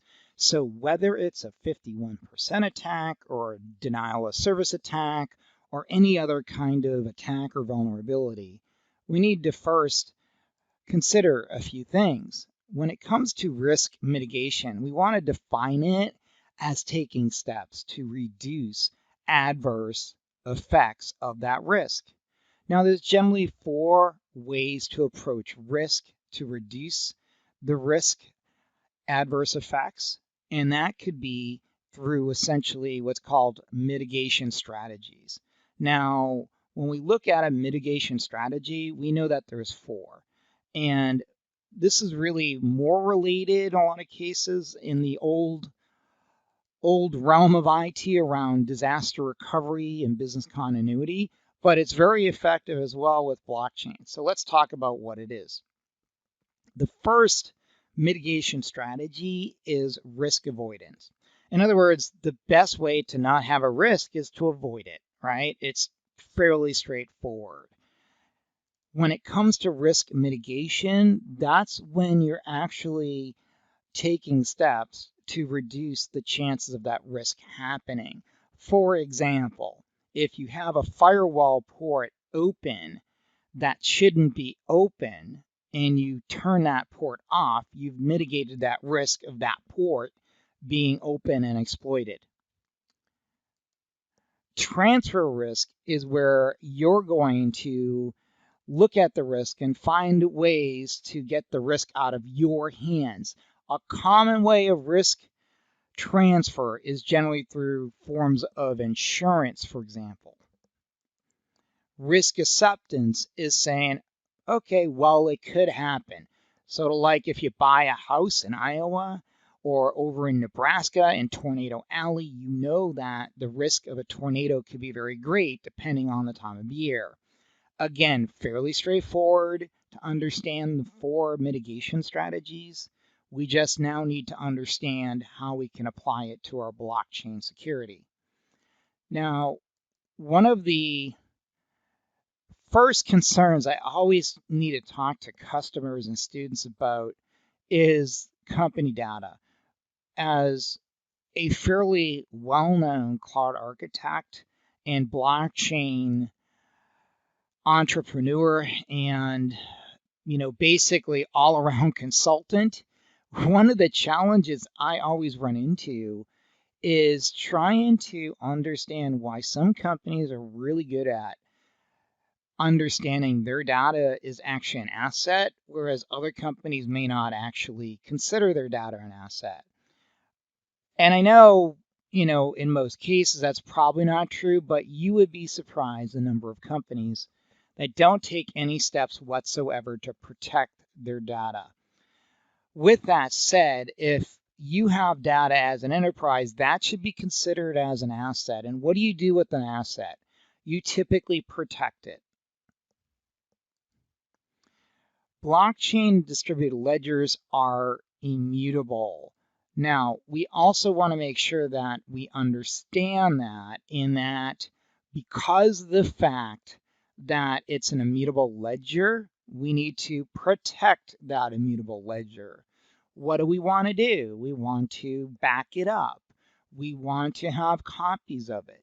Now, in the world of Hyperledger Corda, and when we compare against Ethereum, things are done very differently. We're going to have to appreciate how data is maintained. For example, if we're looking at Corda, we have essentially the practice of having a vault and local storage. However, in Hyperledger, things are done a little differently. And then if we look at Ethereum, once again, things are done differently. We need to realize how our immutable data is being kept. When it comes to data, it may or may not be distributed. Well, what does that mean? Well, once again, it really depends on how your company is maintaining their posture around not only data protection, business continuity, but also compliance as well as governance. Because, for example, you may have a US based application, but it may actually have users from the European Union or from Singapore or Canada, let's say.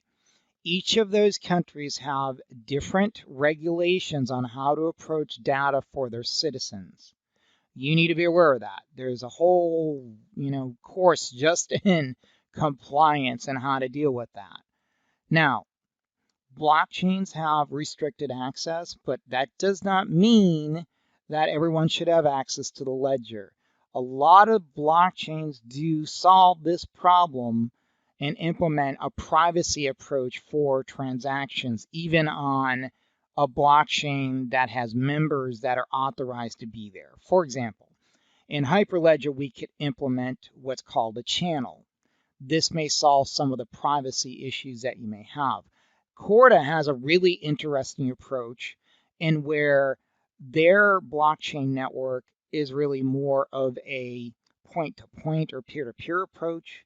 It's a mesh approach where every peer basically can have, or node, I should say, basically will communicate directly with the recipient and it's not transmitted to all the other nodes, for example. Once again, every blockchain has a little different approach. We're going to focus again on each of these in the different sections that attend to the blockchain more deeply. But for this, we want to make sure that we understand the high-level techniques.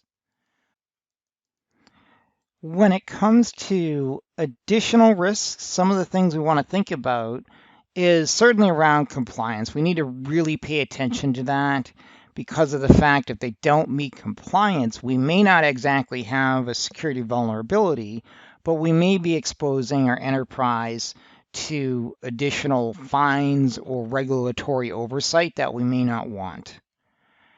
Data confidentiality. Okay, now this is where there's a lot of concern around how data is handled, how data has been shared, how data is protected.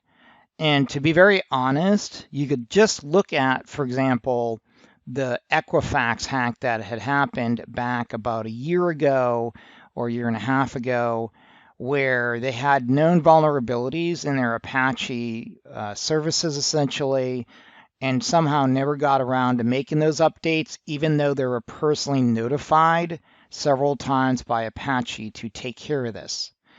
Once again, this is all about, in a lot of cases, probably not technical in the sense of Equifax, but more of a culture of we'll just deal with it whenever the heck we feel like it. And as a result, lots of folks, hundreds of millions of people, were literally exposed from the paperwork that's been online. With that said, what I'm trying to get at here is make sure that data confidentiality is a concern. For example, some blockchains, such as a Hyperledger, are centrally administered. while others may be centrally administered. Not all actually would be transparent to all the consortium members. For example, in the case of Corda. We do know that blockchains are essentially newer technology combinations. Basically, you have older tech melded together, and therefore lies a significant knowledge gap in numerous enterprises. We need to address those knowledge gaps. When it comes to concerns, again, we sort of talked about the concern that blockchains have been oversold. The fact that, again, they're really meant for privacy and confidentiality in a lot of cases. But again, if you have an enterprise where the blockchain wasn't really sold or designed properly, there could be some challenges there. Once again, mainly around compliance, but I would also, suggest too that if you don't have the right solution, other risks could come up, such as user experience issues or not meeting the requirements of the enterprise. Now, let's talk about protecting your enterprise data. Now, one of the areas that I generally run into in most organizations, and not just in the blockchain world, in cloud computing, for example, as well, and data management, is that sometimes companies don't even have any kind of governance policies in place. This could also be known in some organizations as a security policy. It is fair to assume that if you don't have instructions or detailed routines and policies, etc., on how to handle data, then you shouldn't expect your own employees to be able to do that as well, or your customers. With that said, you need to have this policy at least attended to. Now, what about thinking of data from not only an output after we have it, but what about the inputs? How do we validate the data? How do we know it's actually going to be good data? For example, one of the risks could be an API input issue, or it could be other issues around the ingestion points for data. Once again, we need to look at, is the data valid or not? We need to implement some specific routines. For example, in the case of Hyperledger, Hyperledger uses a little bit different approach than a lot of other blockchains. For example, it follows what's called an execute, order, and validate workflow, or control flow, actually. And what it does is to help facilitate the transaction processing. It actually orders the transactions before it actually validates the transactions. And basically validate in the sense that it needs to make sure it's part of the endorsement policy that each of the transactions have the required number of endorsements, has the required certifications, for example, around certificates, has the right policy set as far as an endorsement. Again, we need to make sure that that's part of that. But also, too, if we look at implementing other security measures when it comes to not just Hyperledger, but other blockchains, we want to make sure, for example, in our API connections, that we have the right external connections, but also that all the components attached to our API connection are actually secure, that there is a perimeter, that everything is set up properly. We should also note that the APIs out there could be misconfigured, it could be compromised. We need to pay attention around where we get our APIs or SDK kits, etc. A lot more to that from a development perspective, but I think it's critical to discuss that. Let's go ahead and talk about restricting access. Now, when it comes to restricting access, we of course don't just want anyone in our enterprise. We need to have membership set up. That could be through an MSP. That could be through third-party authentication. It could be through directory services, whatever the right approach is for our enterprise blockchain. Generally, you're going to want to use some kind of MSP. An MSP is what? A membership service provider. We also need to look at not only that MSP from allowing folks in, but they could actually be vulnerable by a DDoS attack as well. Because again, if someone can get the IP address for that MSP, then it is possible to bring it down. And also meet compliance requirements. Again, this is the million-dollar question, is trying to identify the right compliance and address those compliance requirements efficiently. We need to also remediate network vulnerabilities. And this is one of the more challenging areas, I think, because a lot of good blockchain engineers are really good at data, big data, databases, but they don't have a lot of network expertise. And this is where you need to engage the right people. With that said, let's move on and talk about some other areas of blockchain security. Let's talk about compliance requirements now that we know some of the benefits of being compliant. When it comes to blockchain, the first thing we want to realize is that it does present new challenges to your organization, but it can also provide opportunities as well. Now, when it comes to permission blockchains, generally these are going to enable compliance much more easier because of the fact permissioning controls who accesses what, the membership. Also, too, you can maintain the nodes where they need to be. You don't want to have uncompliant nodes and uncompliant geolocations. Another thing that we want to think about is how permissionless blockchains play into this. In reality, permissionless blockchains do not attend to compliance well because of the distribution of our nodes, but also to the lack of permissioning for our membership. Now, we need to also look at how data is controlled, how our organization stores their data, what's publicly available, what is not. One of the things to point out too with compliance is sometimes compliance can be really great when in the blockchain, but it can also be a challenge depending on the compliance requirement. For example, one of the areas the blockchain does pretty poorly in is attend to compliance requirements that have a portion or pretty much the whole regulation around the right to be forgotten.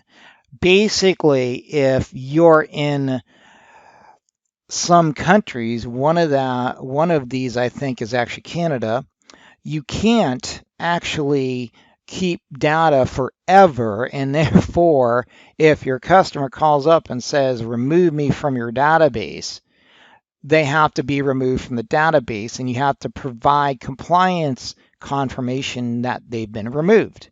So how do you remove someone from a blockchain when it's immutable? These are really big challenges to think about, but in reality, blockchain is not the right use case for that type of compliance. Blockchains may induce efficiencies for compliance, for example, around audits. If you have a blockchain and it's properly managed, it can actually enhance the audit experience.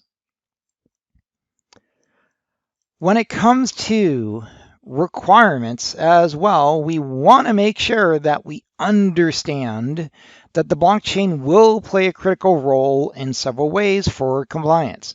The first is to enable enterprises to operate lawfully in a dynamic and changing regulatory environment.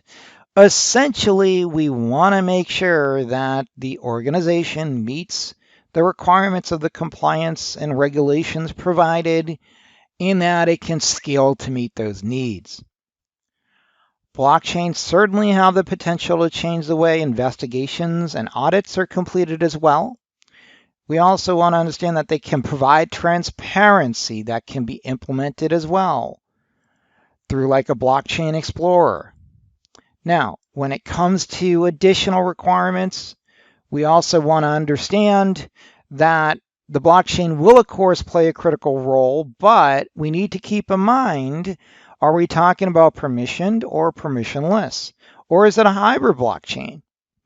Blockchains can enable compliance through permissioning and node distribution. Permissionless blockchains are open and thus membership is not controlled. Permissionless blockchains are geographically distributed as well. Ethereum had over 1,600 nodes at the time of writing this course and over 100 countries represented. Therefore, trying to maintain GDPR or PCI or anything is next to impossible on the Ethereum blockchain. Now, when it comes to compliance requirements as well, there's certain specializations that we need to consider. We need to consider PCI, for example. Now, when we consider compliance specializations such as PCI, HIPAA, SOX, GDPR, and FedRAMP, they all have varied approaches to how data is handled, how rules can be dealt with, how there's prerequisites, for example, how KYC is handled. Now, KYC is know your customer. With that said, what about if you're trying to do interbank commerce? How does the KYC, how is that handled by bank one, and does bank two actually handle that appropriately? One of the challenges, especially with doing interstate or international transfers, is that there's a lot of customs and a lot of what I would call governmental oversight, not just in the US, but other countries. So a lot of it has to do with how you can leverage blockchain compliance, but also the compliance requirements, and how do you actually deal with, being in the same jurisdiction or not being in the same jurisdiction. Once again, it's one thing to transfer funds from one bank in the US to another. It's another to transfer funds from one bank in the US to one in Europe, let's say. So there's a significant amount of responsibility just in any of these compliance requirements. When it comes to some challenges, one of the areas is around smart contracts and legal pros. Now, we know that we could embed rules essentially into smart contracts. We know, for example, that we could meet compliance requirements as well by not only embedding rules into smart contracts, but also addressing the location of our nodes, the location of our network access points, the location of our users, and also the customers and partners that we deal with. For example, it's certainly one thing to have a use case for blockchain, but it's another thing to actually implement it. And my thought is we have to look at how the ledger is distributed. We have to look at the frameworks that are already there.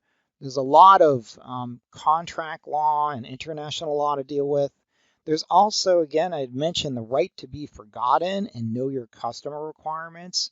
These are very detailed and very nuisance-oriented compliance requirements for a lot of organizations. We need to understand the requirements for identity validation. This is part of the KYC. We then also need to consider the centralization and distribution of blockchain assets, resources.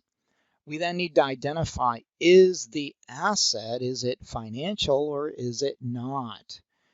Now, when it comes to financial assets or non-financial assets, it could be, again, a money transfer, or it could be transfer of land.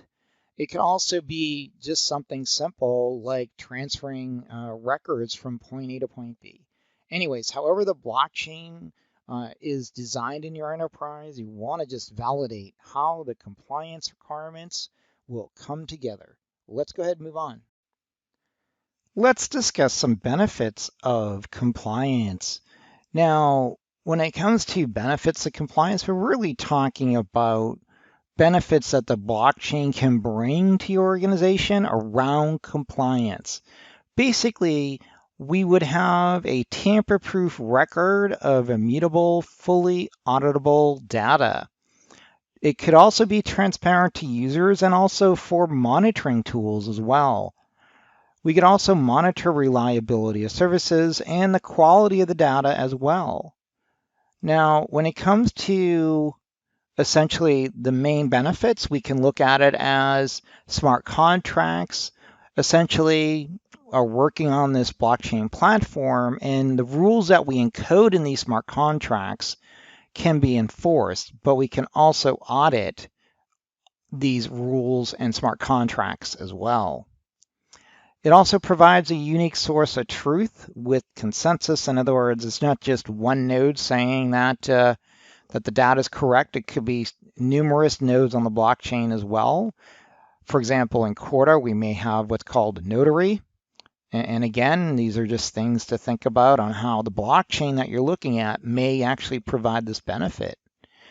Now, blockchain technologies can also reduce risk around settlement, counterparties, and then also prevent fraud as well. Let's go ahead and move on to the next module. Known vulnerabilities. Let's go ahead and discuss some common blockchain vulnerabilities. Now, when it comes to vulnerabilities, they're going to have a wide range of focus to be concerned with, but also a wide range of differences between platforms as well. So we could be looking at anything from endpoint vulnerabilities, API vulnerabilities, public and private key sets, key management, smart contract coding, having lack of standards, not following best practices. And then also, too, if you have a permissionless blockchain and you're using Ethereum or any other permissionless blockchain, they could be subjected to mining issues as well. Phishing could be a concern, and social media could also expose your organization as well. There's been a few attacks that have been able to utilize, for example, your laptop or computer when you click on a link or download software, for example, from the Apple Store, and you don't even know that you're running Monero locally. With that said, those are just some of the things to be concerned with. Now, one of the more common ones when we talk about permissionless blockchains is a 51% attack. This is more of a attack that is basically implemented typically by a malicious mining organization or miner. Could be a group or it could be just one person. And this essentially is going to use the compute power and will try to inject fake transactions, and this will cause, of course, some issues to process transactions that are actually good, valid transactions. When it comes to phishing attacks are very common. It's sort of similar to a domain name, and you go to that domain name and you think it's actually, for example, My Ether Wallet, and you don't realize that instead of myetherwallet.com, you go to a different one. Or, for example, malicious site might be .com, whereas a lot of the blockchain focused websites and projects are going to have, for example, a .net or .org in a lot of cases. Once again, there's certainly a lot of things to consider. You'll definitely want to replicate your wallets if you can. Maintain your wallet address and your keys. Try to pay attention to what you're clicking on. Again, ads will pop up on the internet, or when you go to the internet, it could be social media, generally Facebook or Twitter, etc. And you certainly don't want to have anything intercepted. And there's more info on this page here. It does a great job on going through how these phishing attacks actually work.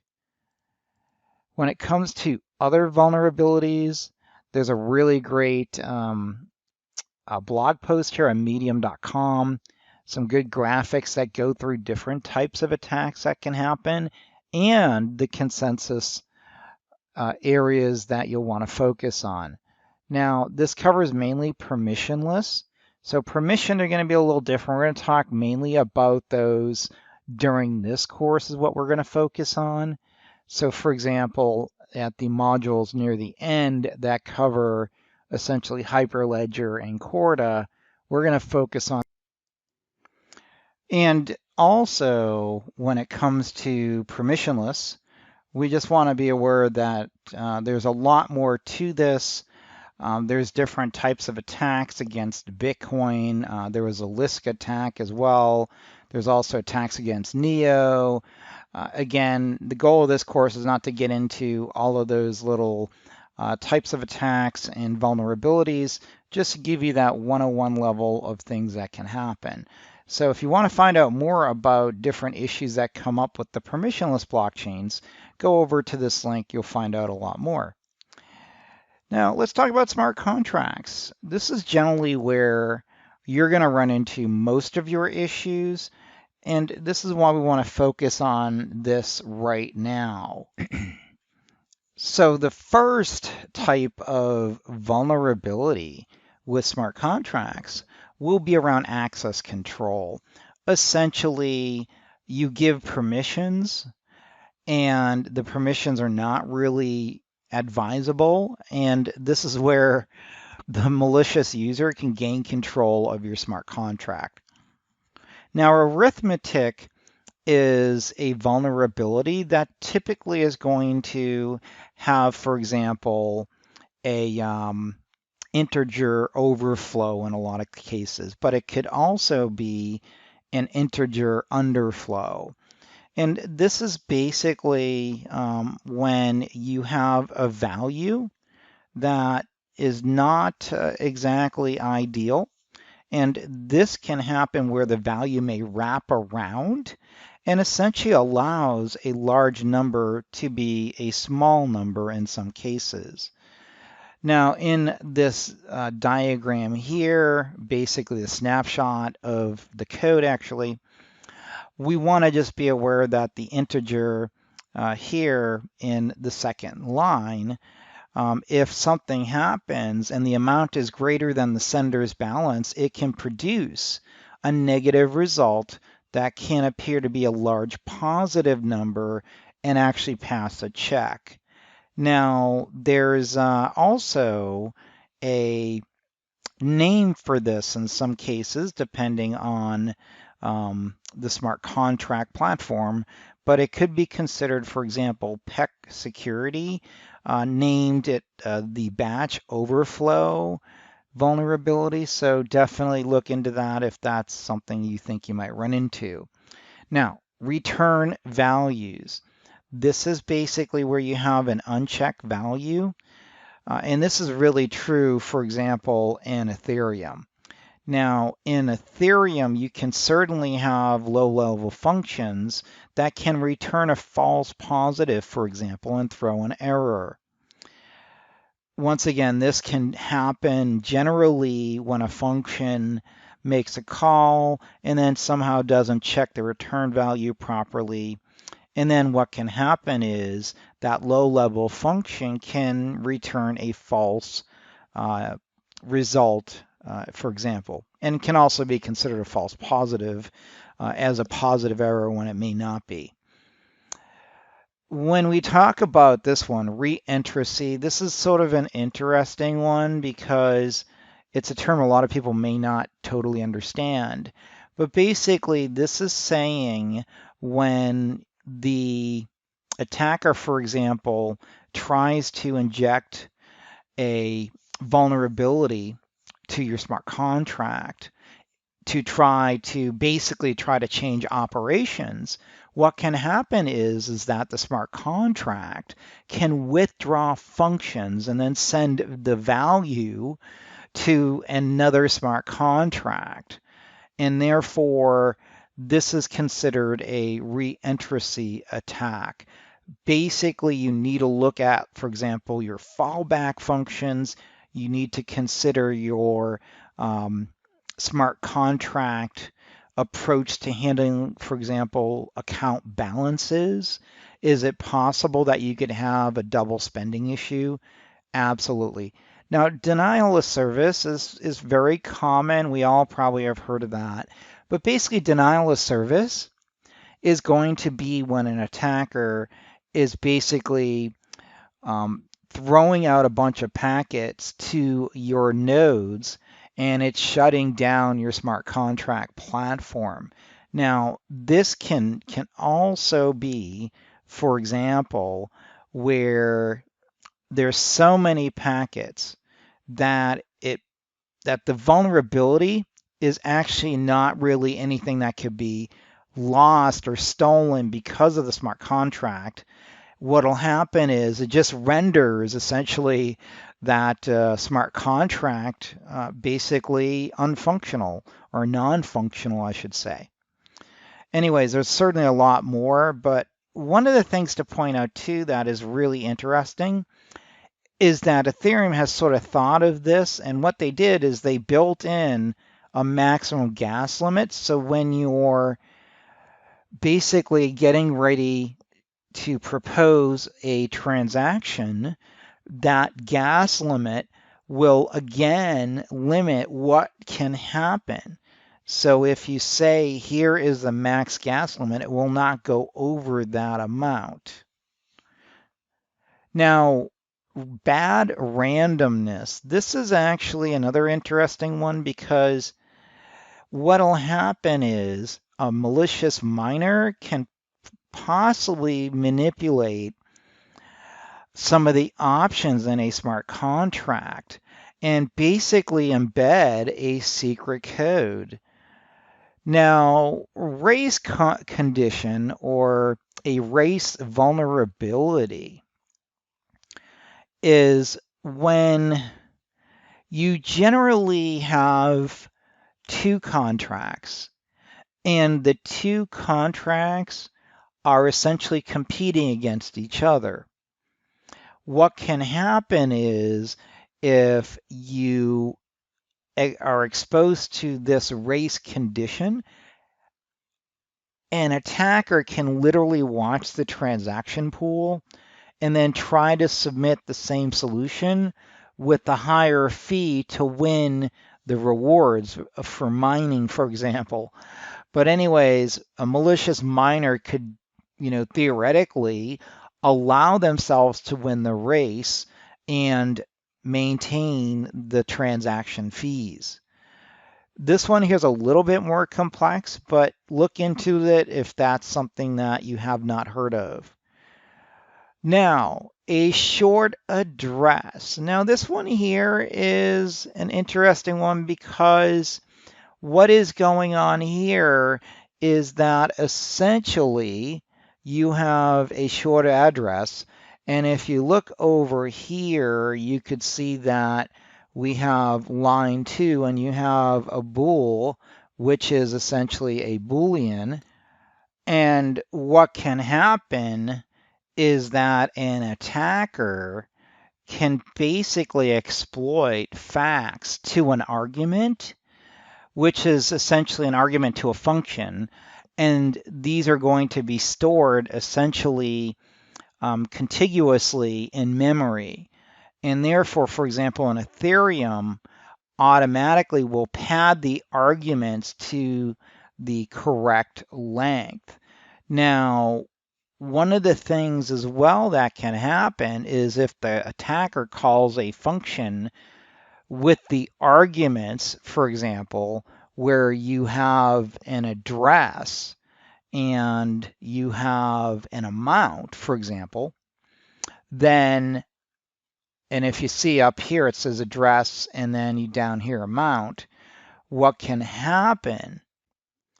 And for example, Sencoin, this is really the main concern, is that the Sencoin function could be vulnerable to a short address attack.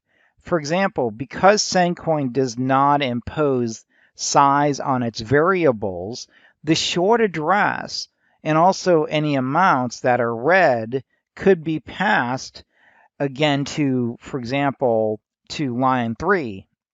And when that happens, a transfer function could also be called, and essentially the attacker could essentially receive so many times the amount of ether, which again would not be welcomed. And in this case here, it would be 256 times the amount of ether that was actually, in this case, approved. So anyways, this is one of those vulnerabilities that takes a little work to really figure out, but just be aware of it. And then we have timestamp dependence. This is basically, in a nutshell, where you have a smart contract and the timing information that it is receiving could be actually blocked or actually vulnerable, for example, as well to attacks. And if the timestamp is incorrect, it could theoretically as well change the window where this smart contract may or may not work.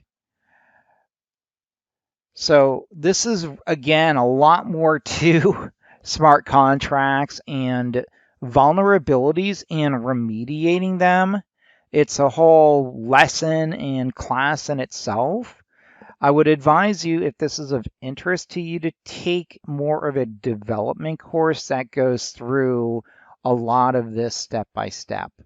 Let's proceed on. Vulnerability remediation. Well, now that you know you have vulnerabilities, now it's time to start thinking about resolving them. Now, when it comes to vulnerability remediation, one of the things to be, of course, concerned with is it permissionless or permission blockchains we're talking about? If it's permissionless, then you're not going to be able to do a whole lot when it comes to the nodes or anything of that nature. It's mainly going to be focused on generally your wallet and your smart contracts you may be running. But once again, we're really more focused on permissioned in most cases in the enterprise. Is there mining or not? Consensus method you want to, of course, understand. We know that proof of work, proof of stake, they have different pros and cons and also different vulnerabilities.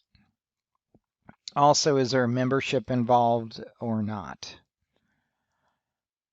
Now, permissionless blockchains generally use miners or validators, and consensus methods are generally proof of work or proof of stake. Now, when it comes to permissionless blockchains, basically you could have a 51% attack, and this can, of course, delay some of your transaction processing, and this is a vulnerability. Now, of course, well, how do you actually mitigate that?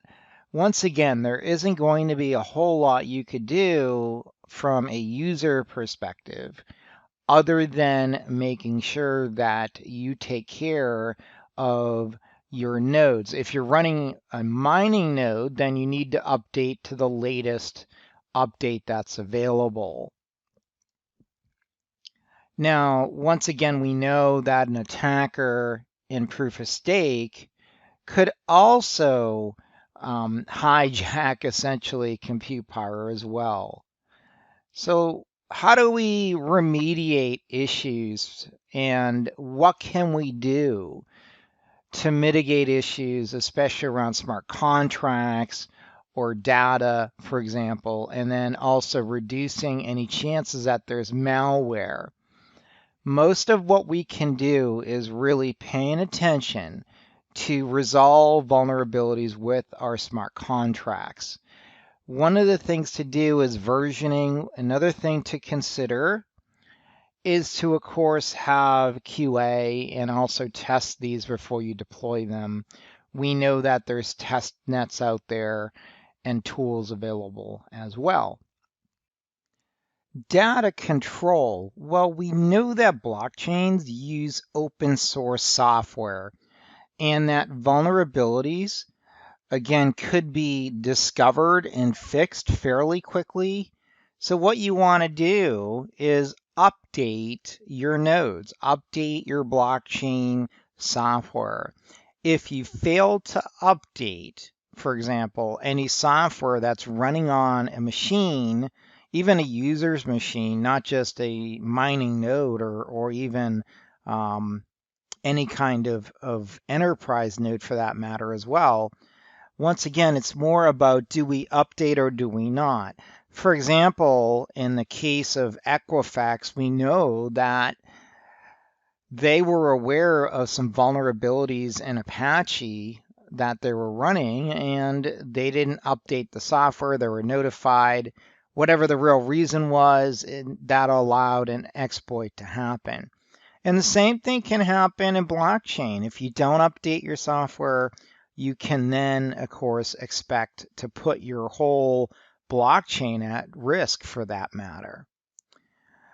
When it comes to nodes, there certainly could be vulnerabilities that you could look at mitigating. We'll talk about some of those here coming up in a minute. But once again, nodes are going to be vulnerable and could be open to attack. You want to remediate anything that could be open. Check your ports, check your software, install malware, especially on any client desktops or client laptops, etc. Even Macs, whatever they're using for client endpoint, make sure they have some kind of malware software. Plenty of malware out there that is looking to take advantage of blockchain. MSP, do you have an MSP? Is it configured properly? APIs, we need to make sure that we update our APIs, get to the latest supported version. The API, of course, really should be designed in a sense that even if there is some vulnerabilities, it really should not affect the whole blockchain.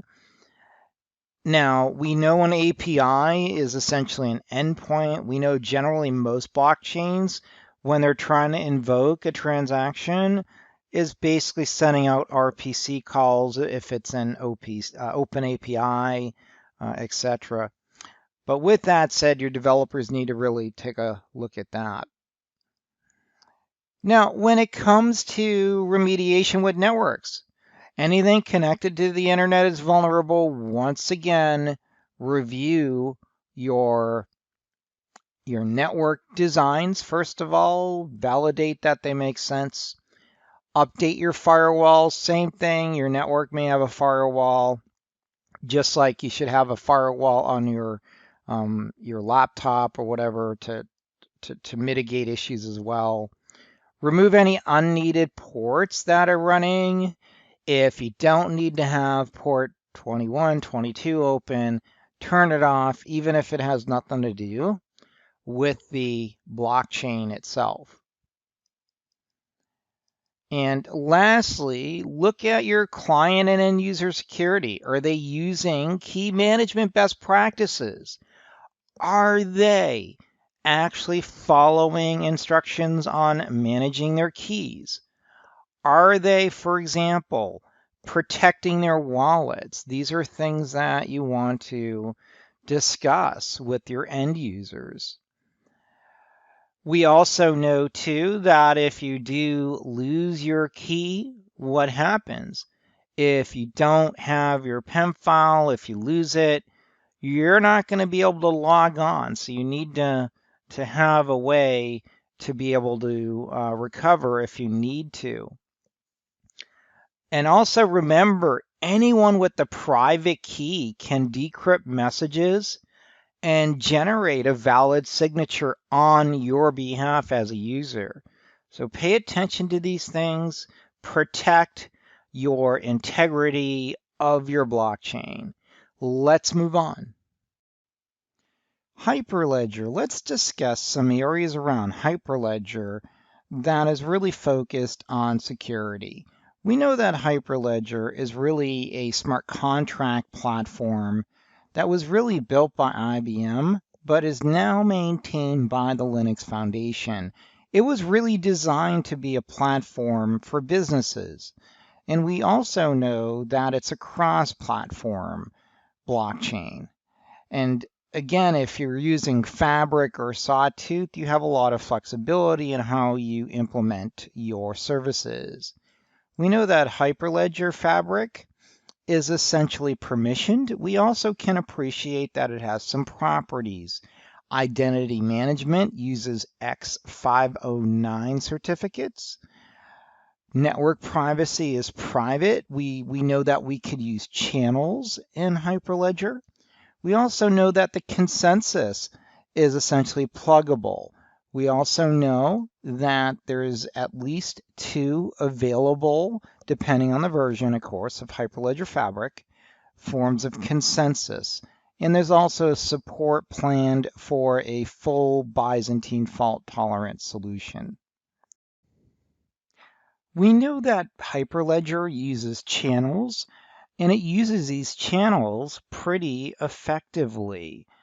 We also know that with Hyperledger that we can go ahead and essentially use two different approaches for our blockchain ledger. Now, we know that with our world state, our database, we can basically select two databases. We have a choice of LevelDB or CouchDB. Now, we also know that there's a transaction log. We know that this is going to record all the transactions on the blockchain.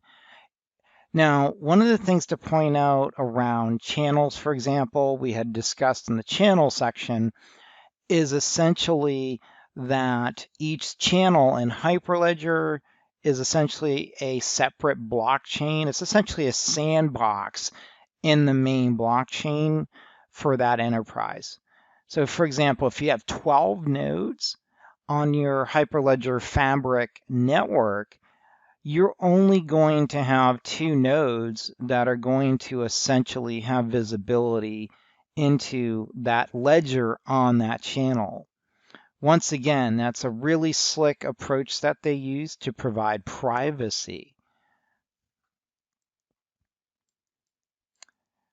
The chain code with Hyperledger Fabric, and as a refresher, we should know that in Hyperledger Fabric, chain code is a smart contract.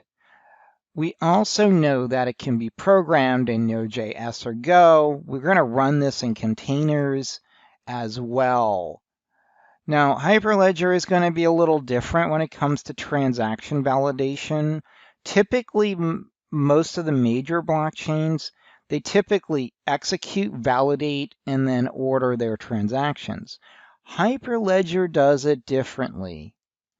It executes, orders, and then validates. And it's done because of the fact that it's going to provide a performance boost in the sense that the transactions will be slightly quicker to be written to the blockchain and be processed. We also know that Hyperledger as well has some other benefits with the control flow, like parallelization, specialization as well. So for example, in the control flow for Hyperledger, we know that there's benefits, and the two major benefits is parallelization and specialization. In the execute phase, transactions can be validated in parallel instead of sequentially. Well, what benefit does that have? Well, it processes quicker. Specialization is going to validate an order, and these are distinct phases.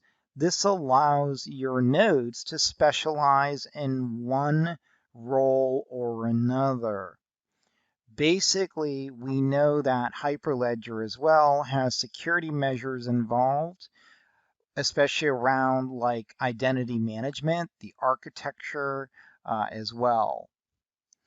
Now, when it comes to execute, order, and validate, we pretty much already had talked about this in the earlier modules, but just realize that Hyperledger does have some benefits around transaction workflows.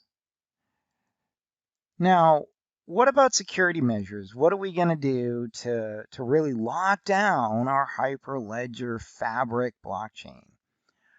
Well, generally, we want to use a pluggable identity management. It supports different schemes like LDAP or OpenID.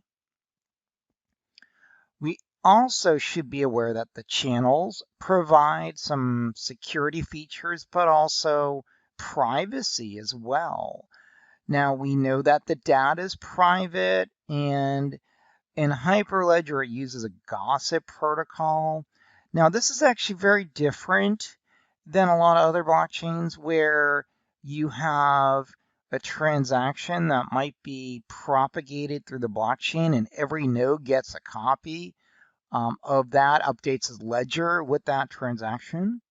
Well, in Hyperledger, that does not happen because the gossip protocol will only go to the nodes that need to know what is going on. In other words, they're part of that transaction. If they're not, then that activity does not get propagated to the other nodes. With Hyperledger, it's essentially, of course, its own specialization. And we also know with Hyperledger Fabric that depending on our implementation that we deploy, how many nodes, how we're going to scale it, the type of database that we use for a world state. We also have choices around our consensus. We can definitely take into account a lot of moving parts, but generally we want to look at least 3 different areas with Hyperledger to improve our posture. So definitely take a look at your overall Hyperledger security, take a look at your distributed ledger, discuss around your developers, perhaps your smart contracts that you're deploying, and then consider other security features that are part of Hyperledger, like the identity management support. You get integrated with LDAP, OpenID. Again, a lot of good benefits there. Well, let's go ahead and move on to the next module. Let's talk about R3 Corda. Now, R3 Corda is, of course, perhaps one of the more sophisticated blockchains out there.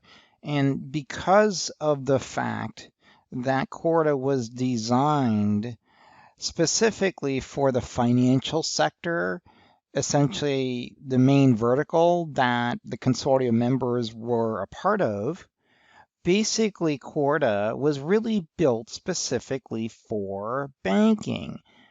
It's not a cross-industry platform, even though sometimes you may see it, sort of sold like that. It really does not support cross-industry very well.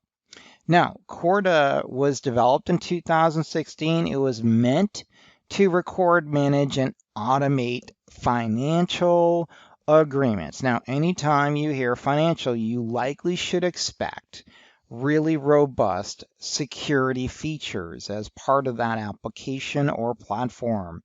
It was developed for the banks. Now, Corda, again, was really designed for business use cases that are really more of a targeted use case. Now, Corda also, again, as you may be aware, Corda blockchains have notaries. These notaries essentially sign a transaction for that to be valid. Basically, whenever you have a state, essentially, again, the state of the blockchain, every node has a copy of the distributed ledger and has an assigned notary. This notary will only approve transactions when it is assigned specifically as the assigned notary for the input states. essentially it has the following properties as part of this. It is private, it's permissioned. Identity management is the X509 certs as you would expect. It does have a pluggable consensus architecture. So Corda has, of course, a distributed ledger. And this is different than most blockchains. And the main way it's really different is because of the fact that every node on the blockchain does not have visibility into what everyone else is doing. And this is what really makes it unique.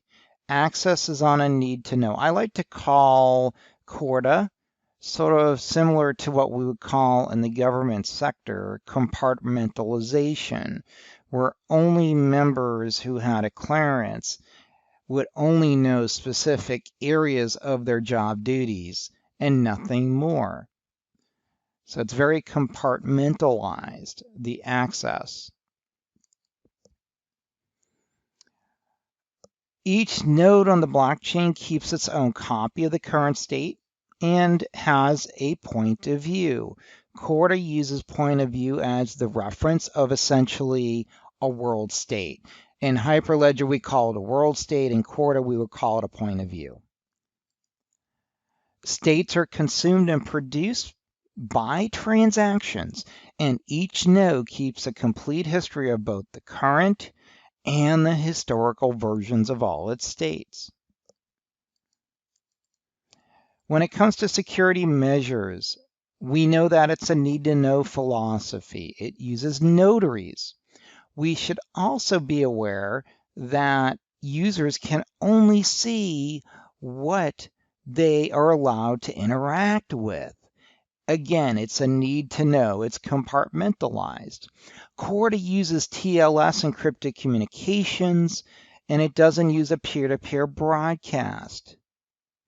In other words, it doesn't transmit any of the communications to everyone else on the blockchain. It only transmits it to the participants that need to know.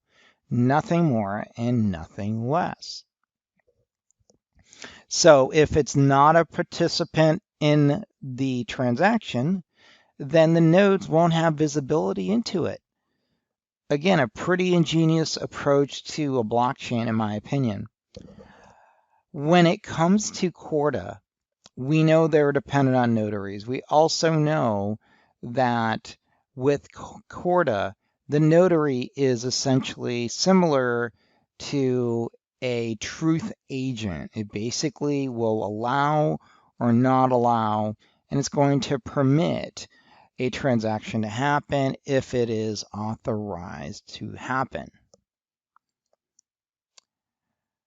When you're implementing a Corda blockchain, notary trust and security is paramount. Let's go ahead and move on. Well, let's talk about Ethereum blockchain security. Well, we know that Ethereum is a public, non-permissioned blockchain. We also know that it's open to the public. We know that it's using proof of work. And at some point, when it gets to the right block number, it will change over to a proof of stake consensus. Now, Ethereum was originally designed to be a smart contract platform. And again, it's perhaps the most well-used smart contract platform out there. With that said, we want to be aware that with smart contracts, for example, these are written in Solidity. And we also want to be aware that there's a ledger as well. Now, with the Ethereum ledger, it's really a little different than perhaps what you would see in Hyperledger, for example. It uses essentially a set of trees. And with this set of trees, you could think of trees as being branches. And these branches have different sort of shoots off of them. So we have a state tree, a storage tree, transaction tree, and a receipt tree. I won't go into each of these. This is, of course, a subject that you may or may not be too concerned with if you're not a developer. But basically, the main thing to get here is that the way the blocks are on the Ethereum blockchain, they're going to contain essentially hashes. And these hashes should have, of course, the roots of the current version of the trees. In this case, for example, the state tree. And we'll also have the transactions as well as the other relatively relevant information, such as the receipt tree, for example. And then we have, of course, our Ethereum virtual machine. The, the Ethereum virtual machine is going to run the smart contracts on the platform. Basically, contracts are going to be written in Solidity. And then each instruction in the EVM is going to have to be tied to what's called a gas value. Now, the gas value, as you may know, is going to be essentially an estimate of compute power required to process the transactions in that smart contract. Again, we know that Ethereum smart contracts run on the virtual machine. And we also know that if we want to execute a smart contract, we have to include gas. And gas is essentially going to be a fraction of the ether in most cases. And this pays for that computer essentially effort that is required to run the code on the EVM. Now, one thing to point out too, if you don't have enough gas, you're not going to be able to execute the EVM smart contracts. Now let's talk about security controls that can be at least appreciated in Ethereum. There's really very little you can do to improve security, to be honest. However, let's talk about what we can do. With Ethereum, we know that support for privacy and security is just about non-existent. In other words, when you make that transaction on Ethereum, it's open for the world to see. Now, we also know that security features are not directly supported by the Ethereum blockchain. You have to generally write them into your smart contract. However, this is going to change eventually. It is planned to support what's called zero knowledge proofs. One of those is called ZK snarks, for example, very similar to some other implementations out there, such as Zcash. Let's go ahead and move on to the next module.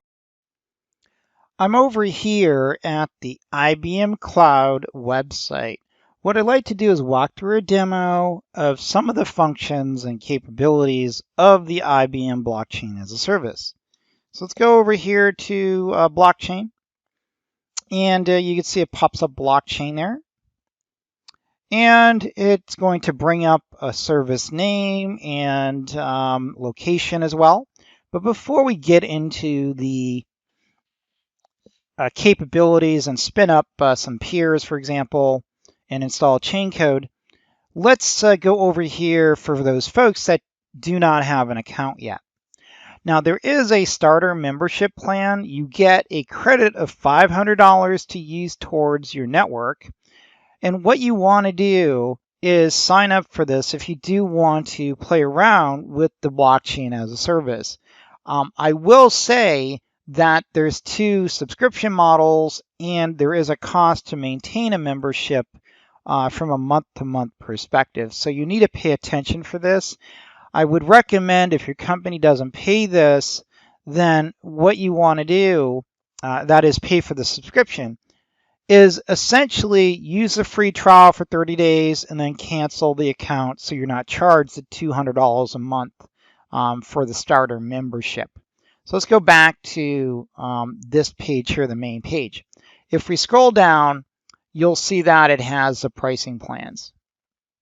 This is where you get your $500 credit. This is good for you to develop on, to test, to create your peers, your nodes, to get a real feature capability of the service. The cost is $250 per month, and then every peer that you have spun up is that. So this is still going to cost some money. So pay attention to what you're using if you don't want to have the subscription. The enterprise plan is $1,000 per month. Again, if you're not going to deploy an enterprise application that's using blockchain with Hyperledger, then you probably don't want to use this. It's going to be pretty expensive. Now, the main difference between the starter plan and the enterprise plan is the fact that there's fault tolerance put in there. And then you also have a HSM manual that you could, HSM module, I should say, that you have the ability to utilize. So you want to select the starter membership. After you get your account, it'll go ahead and allow you to create a blockchain instance. Now, I want to point out too that the region and location to deploy in, Dallas is usually the default location for the starter plan. And then the other locations like Sydney, Frankfurt, and London, you could see that it's regulated to typically, if you're using the starter plan, you're going to be regulated to Dallas. Just be aware of that. Now, if I choose the enterprise plan, for example, I will then have some more choices if I so choose as well. But anyways, I'm going to just go ahead and get started here. I'm going to go select create. This will take about a minute. A lot of it just depends on the latency and the amount of activity on the service. Could be your network latency, whatever that is. Now, this came up pretty quick. It is loading. And what has just occurred is that it just created a blockchain network for me to start loading my chain code, and it deploys 2 organizations. And actually, this picture here is actually pretty valid. What it's doing is it's created 2 organizations, Organization 1 and Organization 2, with the peer and a CA as well as a MSP as well. With that said, let's go and get started. We'll go ahead and select launch. When we first log in and start the service, it's going to give us the opportunity to learn more about the platform. There's a video, sample apps are here, and instructions on how to proceed is there. I'm going to go ahead and get out of that. Now you could see that it deployed. One thing to point out here is to pay attention to the organization that you're in. Now, the organization I have is org1, but if I go here, I could select org2 as well. And you can see that it pops up. You can see that it says org2 here. I'm going to go back to org1. And you could see that the orderer and the org1 peer is there. What I want to do now is I'd like to add another peer. And it allows me to add up to an additional 15 peers is what the limit is for the development environment. So I'm going to go select 1. Now, the reason I'm adding another peer is I want to have multiple peers. And when I create a policy, I want the policy to enforce 2 peers to essentially approve the transaction, which is actually endorsing the transaction. Okay, so I have 2 peers here. You can see this is starting. That's going to go through its little effort. What I want to do here now is just walk you through a few things. You can see that it shows my membership, org1 and org2. I could add another member, I could invite them, or create them as well. Now a channel, remember a channel is going to be essentially how the peers are going to communicate to each other. This is going to allow you to submit transactions. Now, what I want to do is I could join peers to that channel. Let's go to join peers and just see what is there. So it looks like the other peer hasn't actually started up yet. So that'll take another minute or two. That could take a few minutes for everything to sync up. Now let's go to notifications. This is where I could create what is a notification, essentially an alert when there's a request to the channel. Certificate authority. I have the ability to be able to specify my certificate authority if I so choose, generate certificates, as well add users.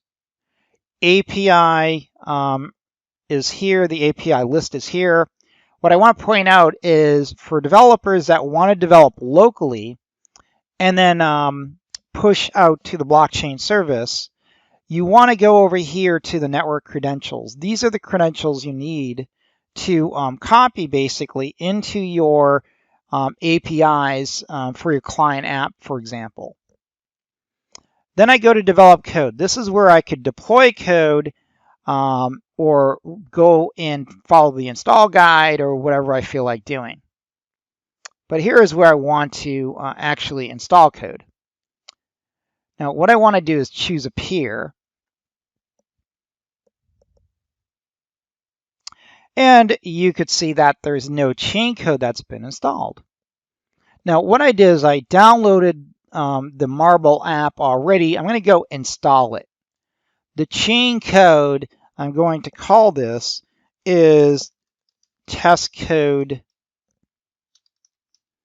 1, let's say. Version is number 1, and it is Golang. But it could also be a node as well.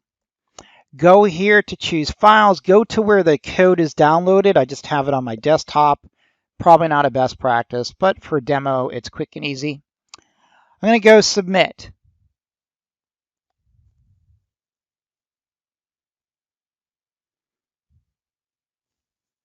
Okay, the chain code has been installed. However, let's go see if it's available to initialize, and it is. So I'm going to go to make it initialize here.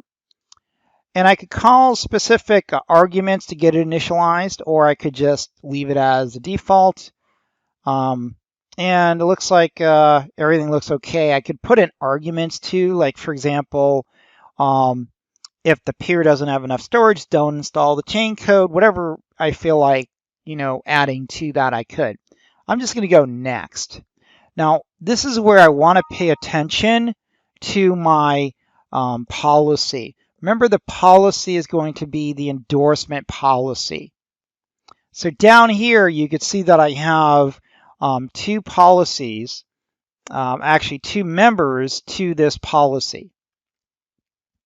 That is member A and member B. So I want to make sure that two peers endorse transactions in this case. So I have to select the endorsement policy to reflect two peers. And a peer is a member, basically. Now, a member is going to be part of the network, the channel as well. So I'm going to go submit. Now, it may take a few minutes for that to initialize, to basically come up and running. You want to check here to validate when it's done. It'll error out if there's any issues. Now, a couple other things too, when it comes to channels, you want to, of course, generally create a channel. If you're going to deploy the Marble app, for example, you want to, of course, create a channel and make sure that you have the correct peers that are part of that. In this case here, both peers have been added to the channel, for example. And then the members are listed here as well. But with that said, if you want to go and try samples, I would recommend the Marbles application. There's also the vehicle and the perishable goods examples that you could go view as well. with that said, let's just go back to the overview before we close out here. And let's just see what we have running. We have several peers. What we could do is we could stop the peers if we don't need to have them running anymore. That'll take a few minutes. But one of the first things we want to do is, if we're done, is we want to go reset the network. We want to clean up and go back to the default config. And this will clean up our network. And that way, when we log back in, we practice again, everything's good to go. Or what we could do, if we're not going to log back in a reasonable amount of time, like a couple hours or a day, we need to basically terminate these instances because you're going to run up some costs for this if you don't pay attention. So you want to go over here to, let's go to network preferences first. I forgot to show you one thing. So you can see here, this shows us we're using the CouchDB. Location is Dallas as well. But let's go back to the network here. And what we want to do is let's close this out and go back to the service details, which is this page here. Let's go here and select delete service. And this will delete the service that we just spun up so that we don't incur additional charges. Okay. Now, what should happen is that we should get the dashboard with nothing listed here. So there's no services listed. So that's what we want to see, because again, if we deploy a blockchain network, then we're going to get charged for that on an hourly basis. So we don't want that to occur. We want to use our free credits as long as possible. Now, go ahead and log out, and that's going to wrap up the demo. Let's proceed on. In this solution, we're going to go ahead and walk you through what MetaMask is, what it's useful for, how to download it, how to sign into MetaMask, and discuss some areas around MetaMask that I think are, really, I guess, interesting, even to probably an architect or a sales engineer. We're not going to focus on development. Again, that's a whole different subject area, but we want to give you an idea of some of the tools out there so you could see how things are being applied and what your customers may be interested in, for example. Now, one of the areas that I think is really, really useful, especially with Ethereum, is you have what's called MetaMask. Now, MetaMask allows developers to basically communicate with web apps that are not blockchain apps, but also allows developers to run an Ethereum node without actually downloading that full Ethereum node. Now, if you go over here, you could see that the Fox, of course, moves around. That's pretty cool. This explains what it is. It's essentially a bridge. It allows you to go to different parts of the web with your browser to run that DApp in your browser without that full Ethereum node. It includes a vault. It includes,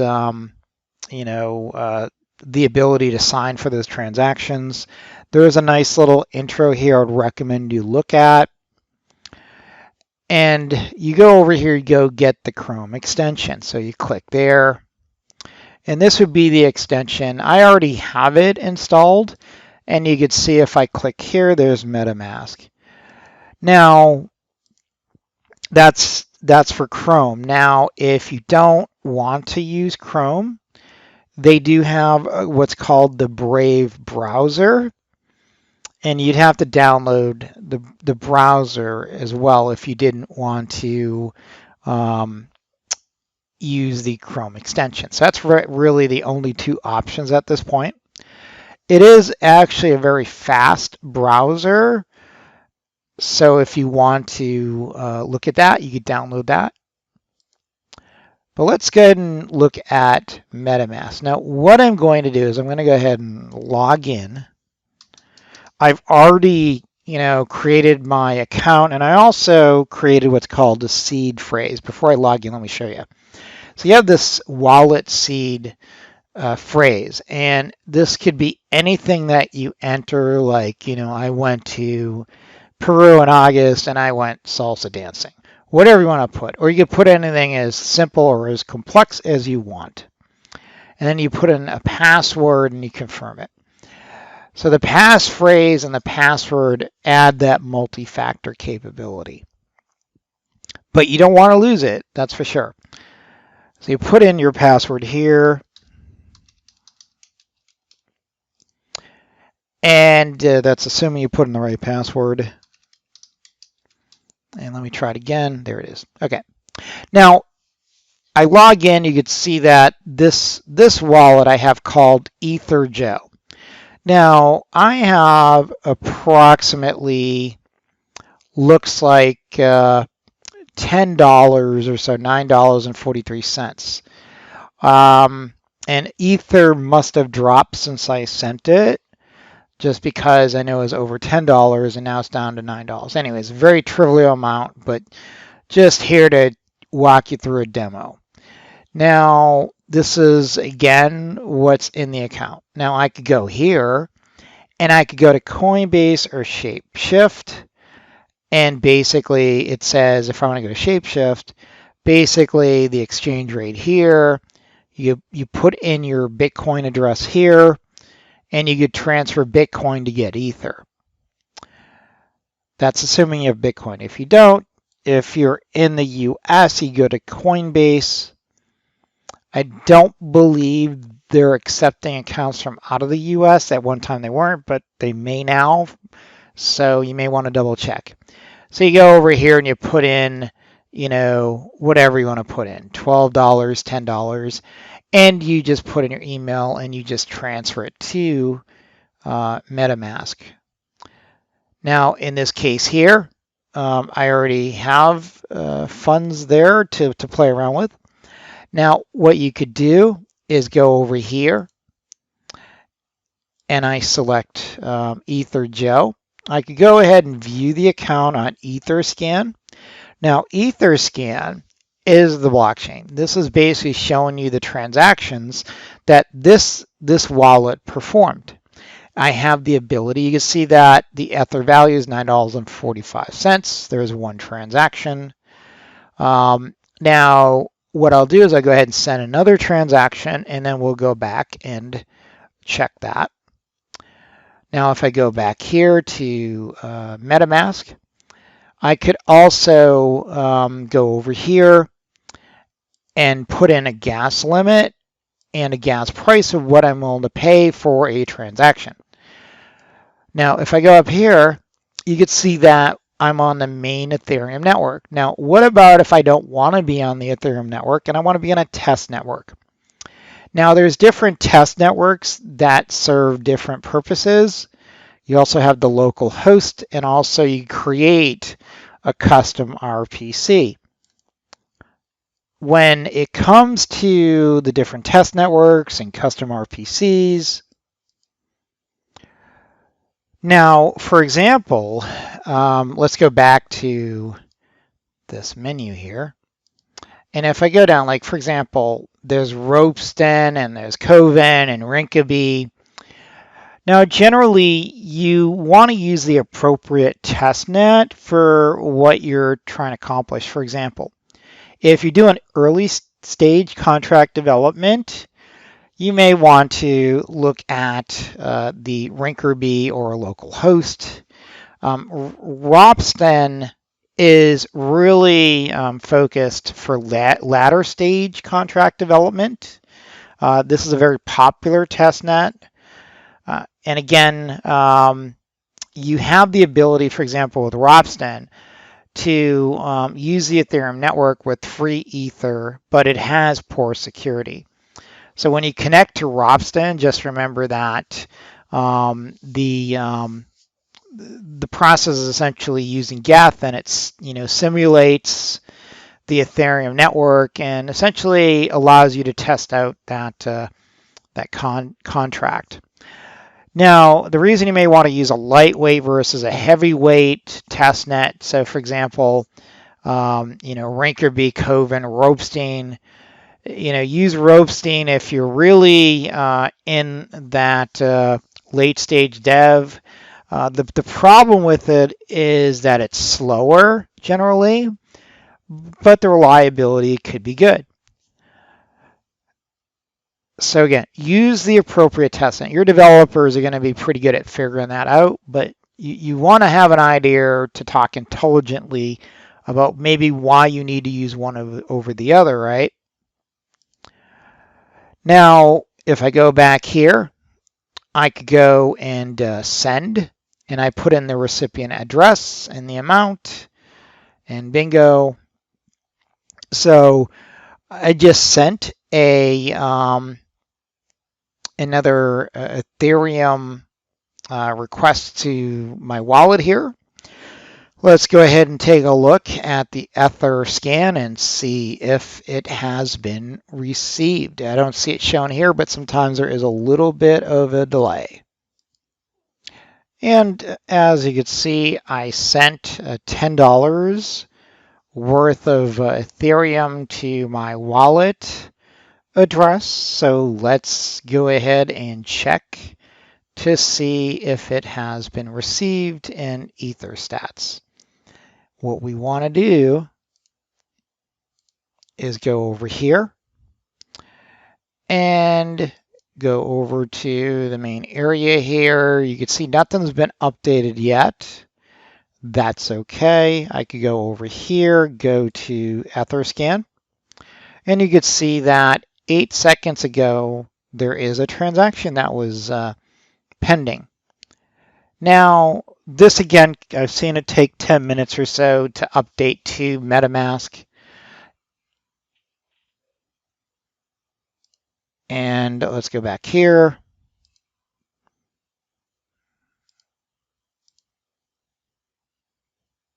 And what we could do,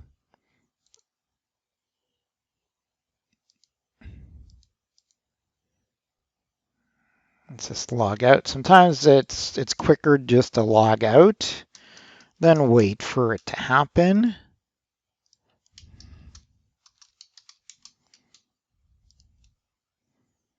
Okay. And you can see that it did update to $19. So it did update finally, and that's good. So that's simply how MetaMask works and how you could use it as a wallet, but also as a browser all at the same time.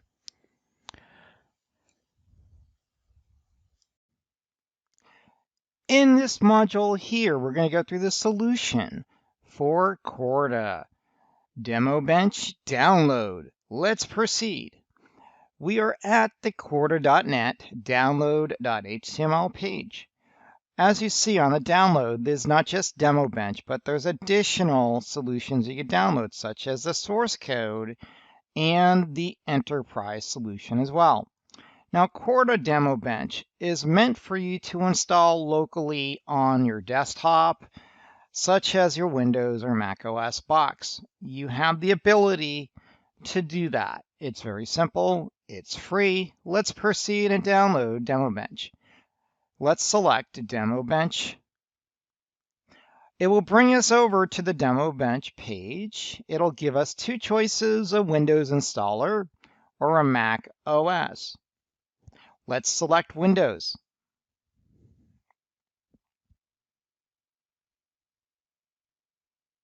Now this will take a minute or two to download depending on the speed of your bandwidth. It's about 260 megabits. So this will come up in a few minutes and I'll come back when it is done. The download of the executable has completed. Let's go ahead and install. I'm going to go ahead and select Run.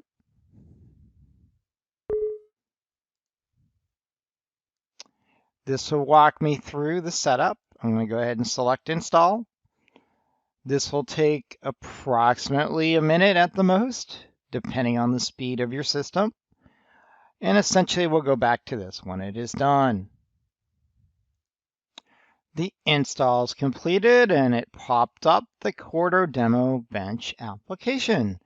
Now, when we first log in, it's going to go ahead and produce a new node. Basically, what we want to do is go ahead and start the node. Now, we could change the node to whatever we want. In a Quarto config, we need to have at least a notary to validate transactions between the different nodes. Now, what we want to do is we'll leave the notary the way it is for the demo purposes. Now, there's two types of notaries. There's a validating and a non-validating notary. We're going to leave that the same. I'm going to go ahead and start the node. Now, what happens is this is going to boot up a small virtual machine instance running Java virtual machine. And this will go ahead and start up. As you see, it's starting the RPC connections, the peer-to-peer messaging, and it has completed. Now there is an interactive shell as well. For the demo here, we're just going to proceed and set up some transactions, but feel free to investigate that if that's of interest. What we want to do is now go ahead and add another node. I'm going to call this INE.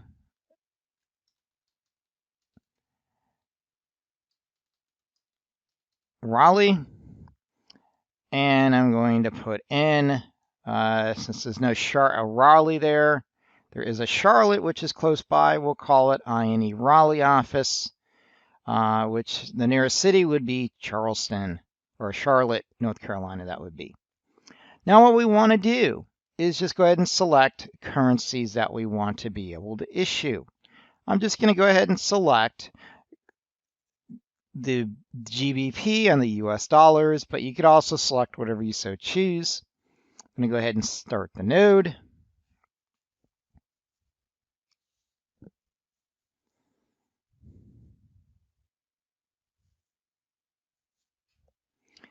And it is starting up. So we have that node up and running. Now what we want to do is add one more node. Feel free to call it whatever you want. In this case, I'm just going to call it Bank of New York City, and the nearest city would be New York. We're going to go ahead and issue GBP or US dollars. Going ahead and start the node.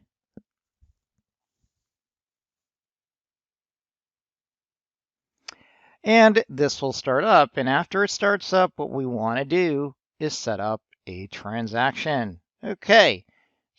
Now, just clarify where we're at so that we are all on the same page. We have a notary. The notary is going to go ahead and validate that the transactions are valid. They're going to basically essentially notarize is the reason it's called a notary. We have INE in Raleigh and the Bank of New York City. Let's go ahead and launch the Explorer.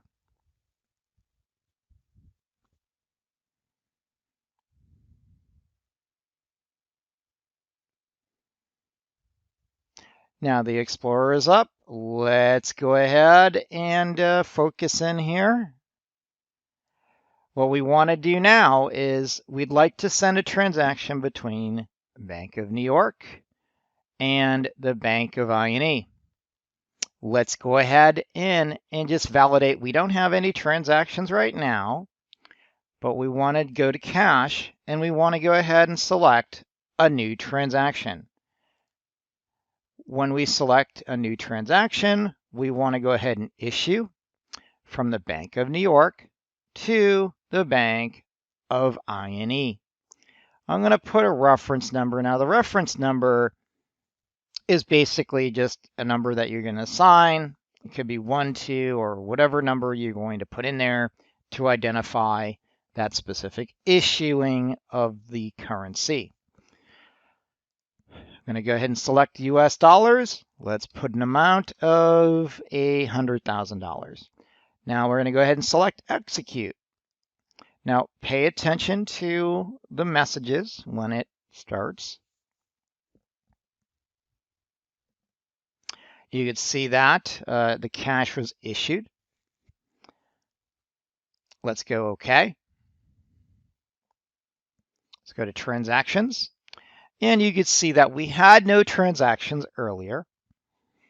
But what we do have now is that we had a transfer from the Bank of New York, issue $100,000 and move it to the INE Raleigh office. Let's go ahead and perform one more transaction. Let's go to the dashboard. Just validate here. You can see that there's 2 there. And we go to the treasury. You can see that there's nothing in there yet. We'll go ahead and take a look at that as well. But just validate here. We go to transactions. That's basically what we expect. Let's go to network. Now on the network, you should be able to see that there's 3 specific basically icons, little targets, I guess you would call it, that specify INE Raleigh, Bank of New York, and the notary in Rome. With that said, let's go back to transactions. Let's validate what we have. And we could also go up here and validate that we're on the right node. Let's go back to the dashboard. Let's go back to cash. And now what we could do now is basically go new transaction. Let's go ahead and issue from the Bank of New York to INE again if we want. Let's do 2 instead of 1. And I'm going to do, let's say, $1 million. Okay, that's $1 million. And then currency will be in GBP, which is British pounds. Let's go ahead and execute. And that has completed.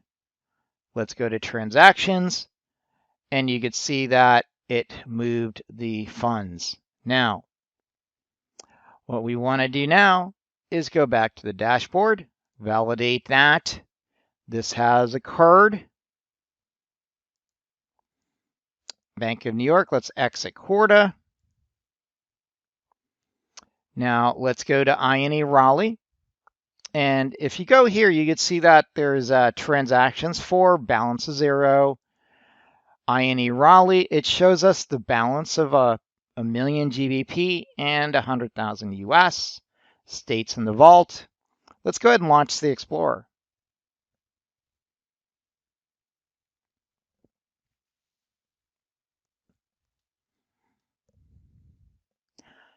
Now we could see there that when it comes to transactions, this is what has been recorded. Cash available here is basically listed here in US dollars and GBP. Let's go ahead and view our network again. And you can see the notary, and because of the little screen issue here, you can now see the Bank of New York and Raleigh. Okay, let's go over here now. And let's go to the treasury. We can see that we have our funds there as well. Okay, last thing we want to do is let's go to settings. Now, what we could do here is we could select, basically, when we go to edit, we could edit the reporting currency to be one out of the 4 currencies. We could select full screen, we could do remember me, or we could specify a specific host and port to utilize as well. In this case, we'll just go ahead and skip over that. We'll leave it at US dollars. And that's pretty much some simple little transactions that you could do on Corda Demo Bench. We could see that I'm on Raleigh at the point right now. Let's go ahead and exit out of Corda Explorer. And then if we go to Notary, we could launch Explorer as well.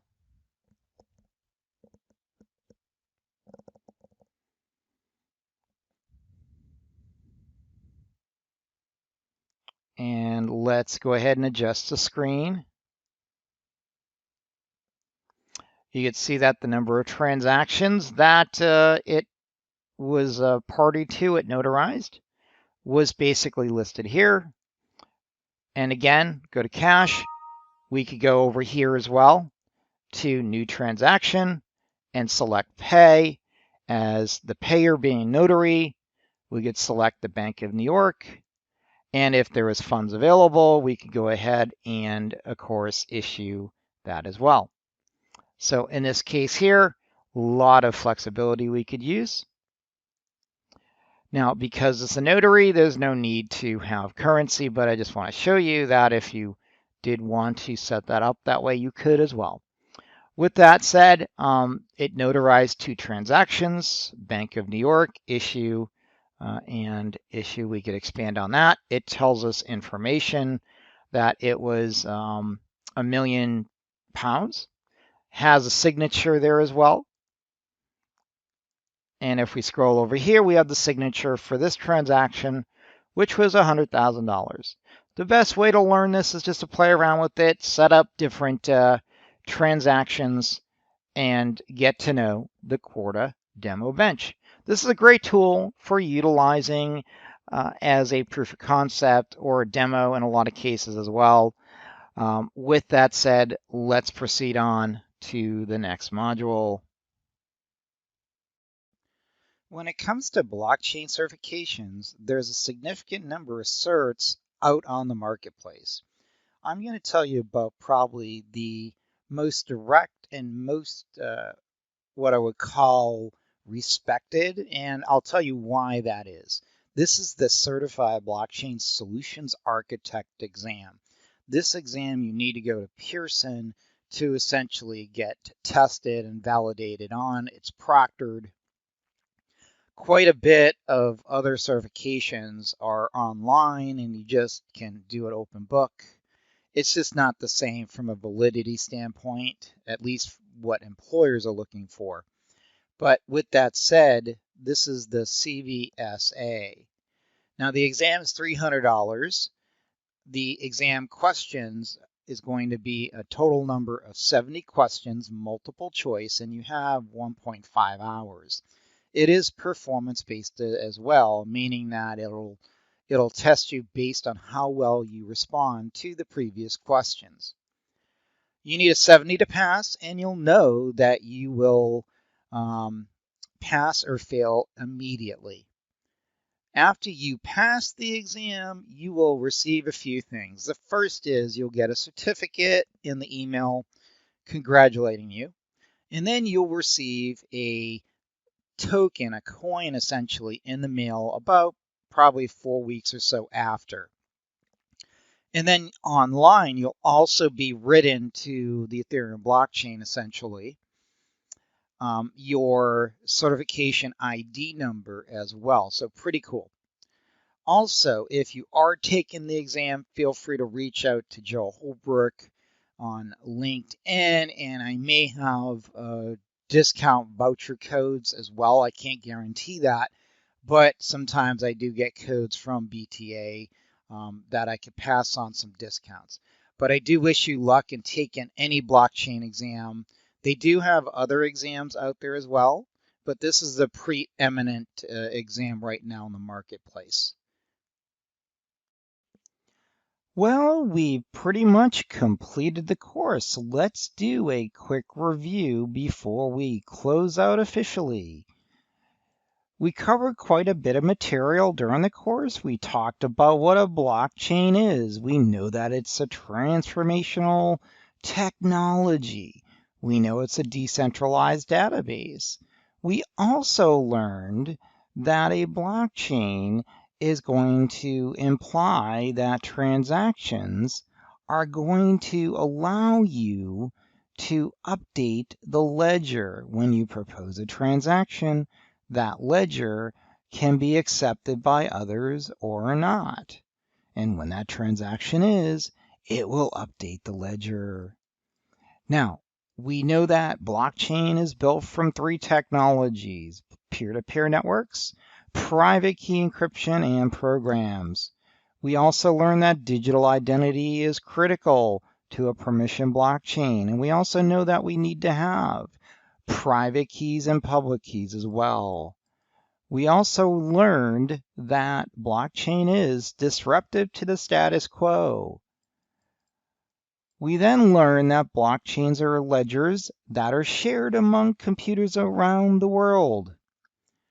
We then also discussed that blockchain has some security features, some security benefits. We also learned that blockchain is either permissionless or permissioned. That endorsement is really important in a private permission blockchain. We then learned about blockchain security in a permission blockchain. We want to ensure, because we have a permission blockchain, that we want to deny illicit attempts to change data that should not be happening. We want strict membership. We want to have identity management. We then discuss some of the best practices around blockchain security.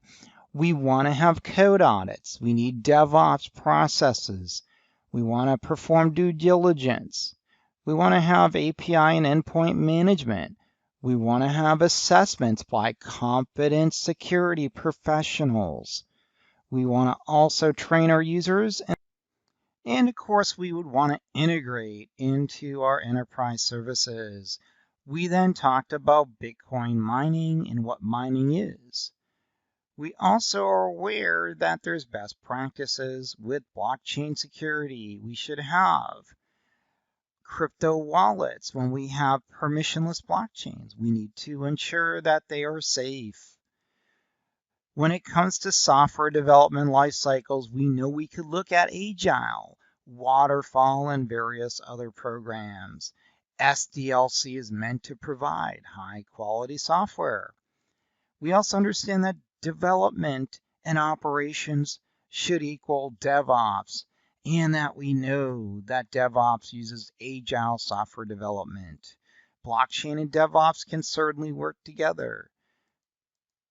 When it comes to cryptography, we want to be aware that this is essentially the practice of securing private messages. We also learned that there's a workflow to our cryptography.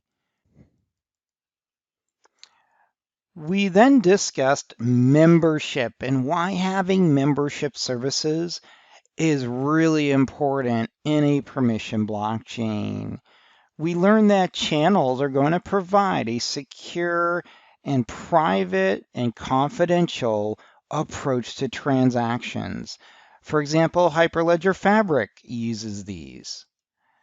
We then talked about identity and access management and some of the facets of what we need to be concerned with. We then discussed the differences between private and public blockchains. We then discussed the enterprise blockchains as well. We then moved on to understanding some of the considerations of permissioned and permissionless blockchains. We also learned that trust is epic in blockchain. We know that trust is a requirement. And as a blockchain user, we need to trust the code. We should also consider performing risk impacts, and we'd want to do this in a three-step approach. The first is we need to understand what the impact is by performing a BIA, perform a risk assessment, and then identify the risks. And then the fourth step really is to remediate. Again, we want to take the steps, the three main steps, and then the fourth is going to do what? Remediate and fix the vulnerabilities. We want to then take our risk mitigation techniques that are listed here and again, make sure we apply the appropriate protections. And we also learned that blockchain brings new challenges, but also new opportunities. We want to ensure that we look at our blockchains to induce efficiencies. When it comes to compliance, one of the main benefits is to provide an ease to our audits. When it comes to vulnerabilities, we discussed various vulnerabilities such as smart contracts, mining issues, phishing, social media.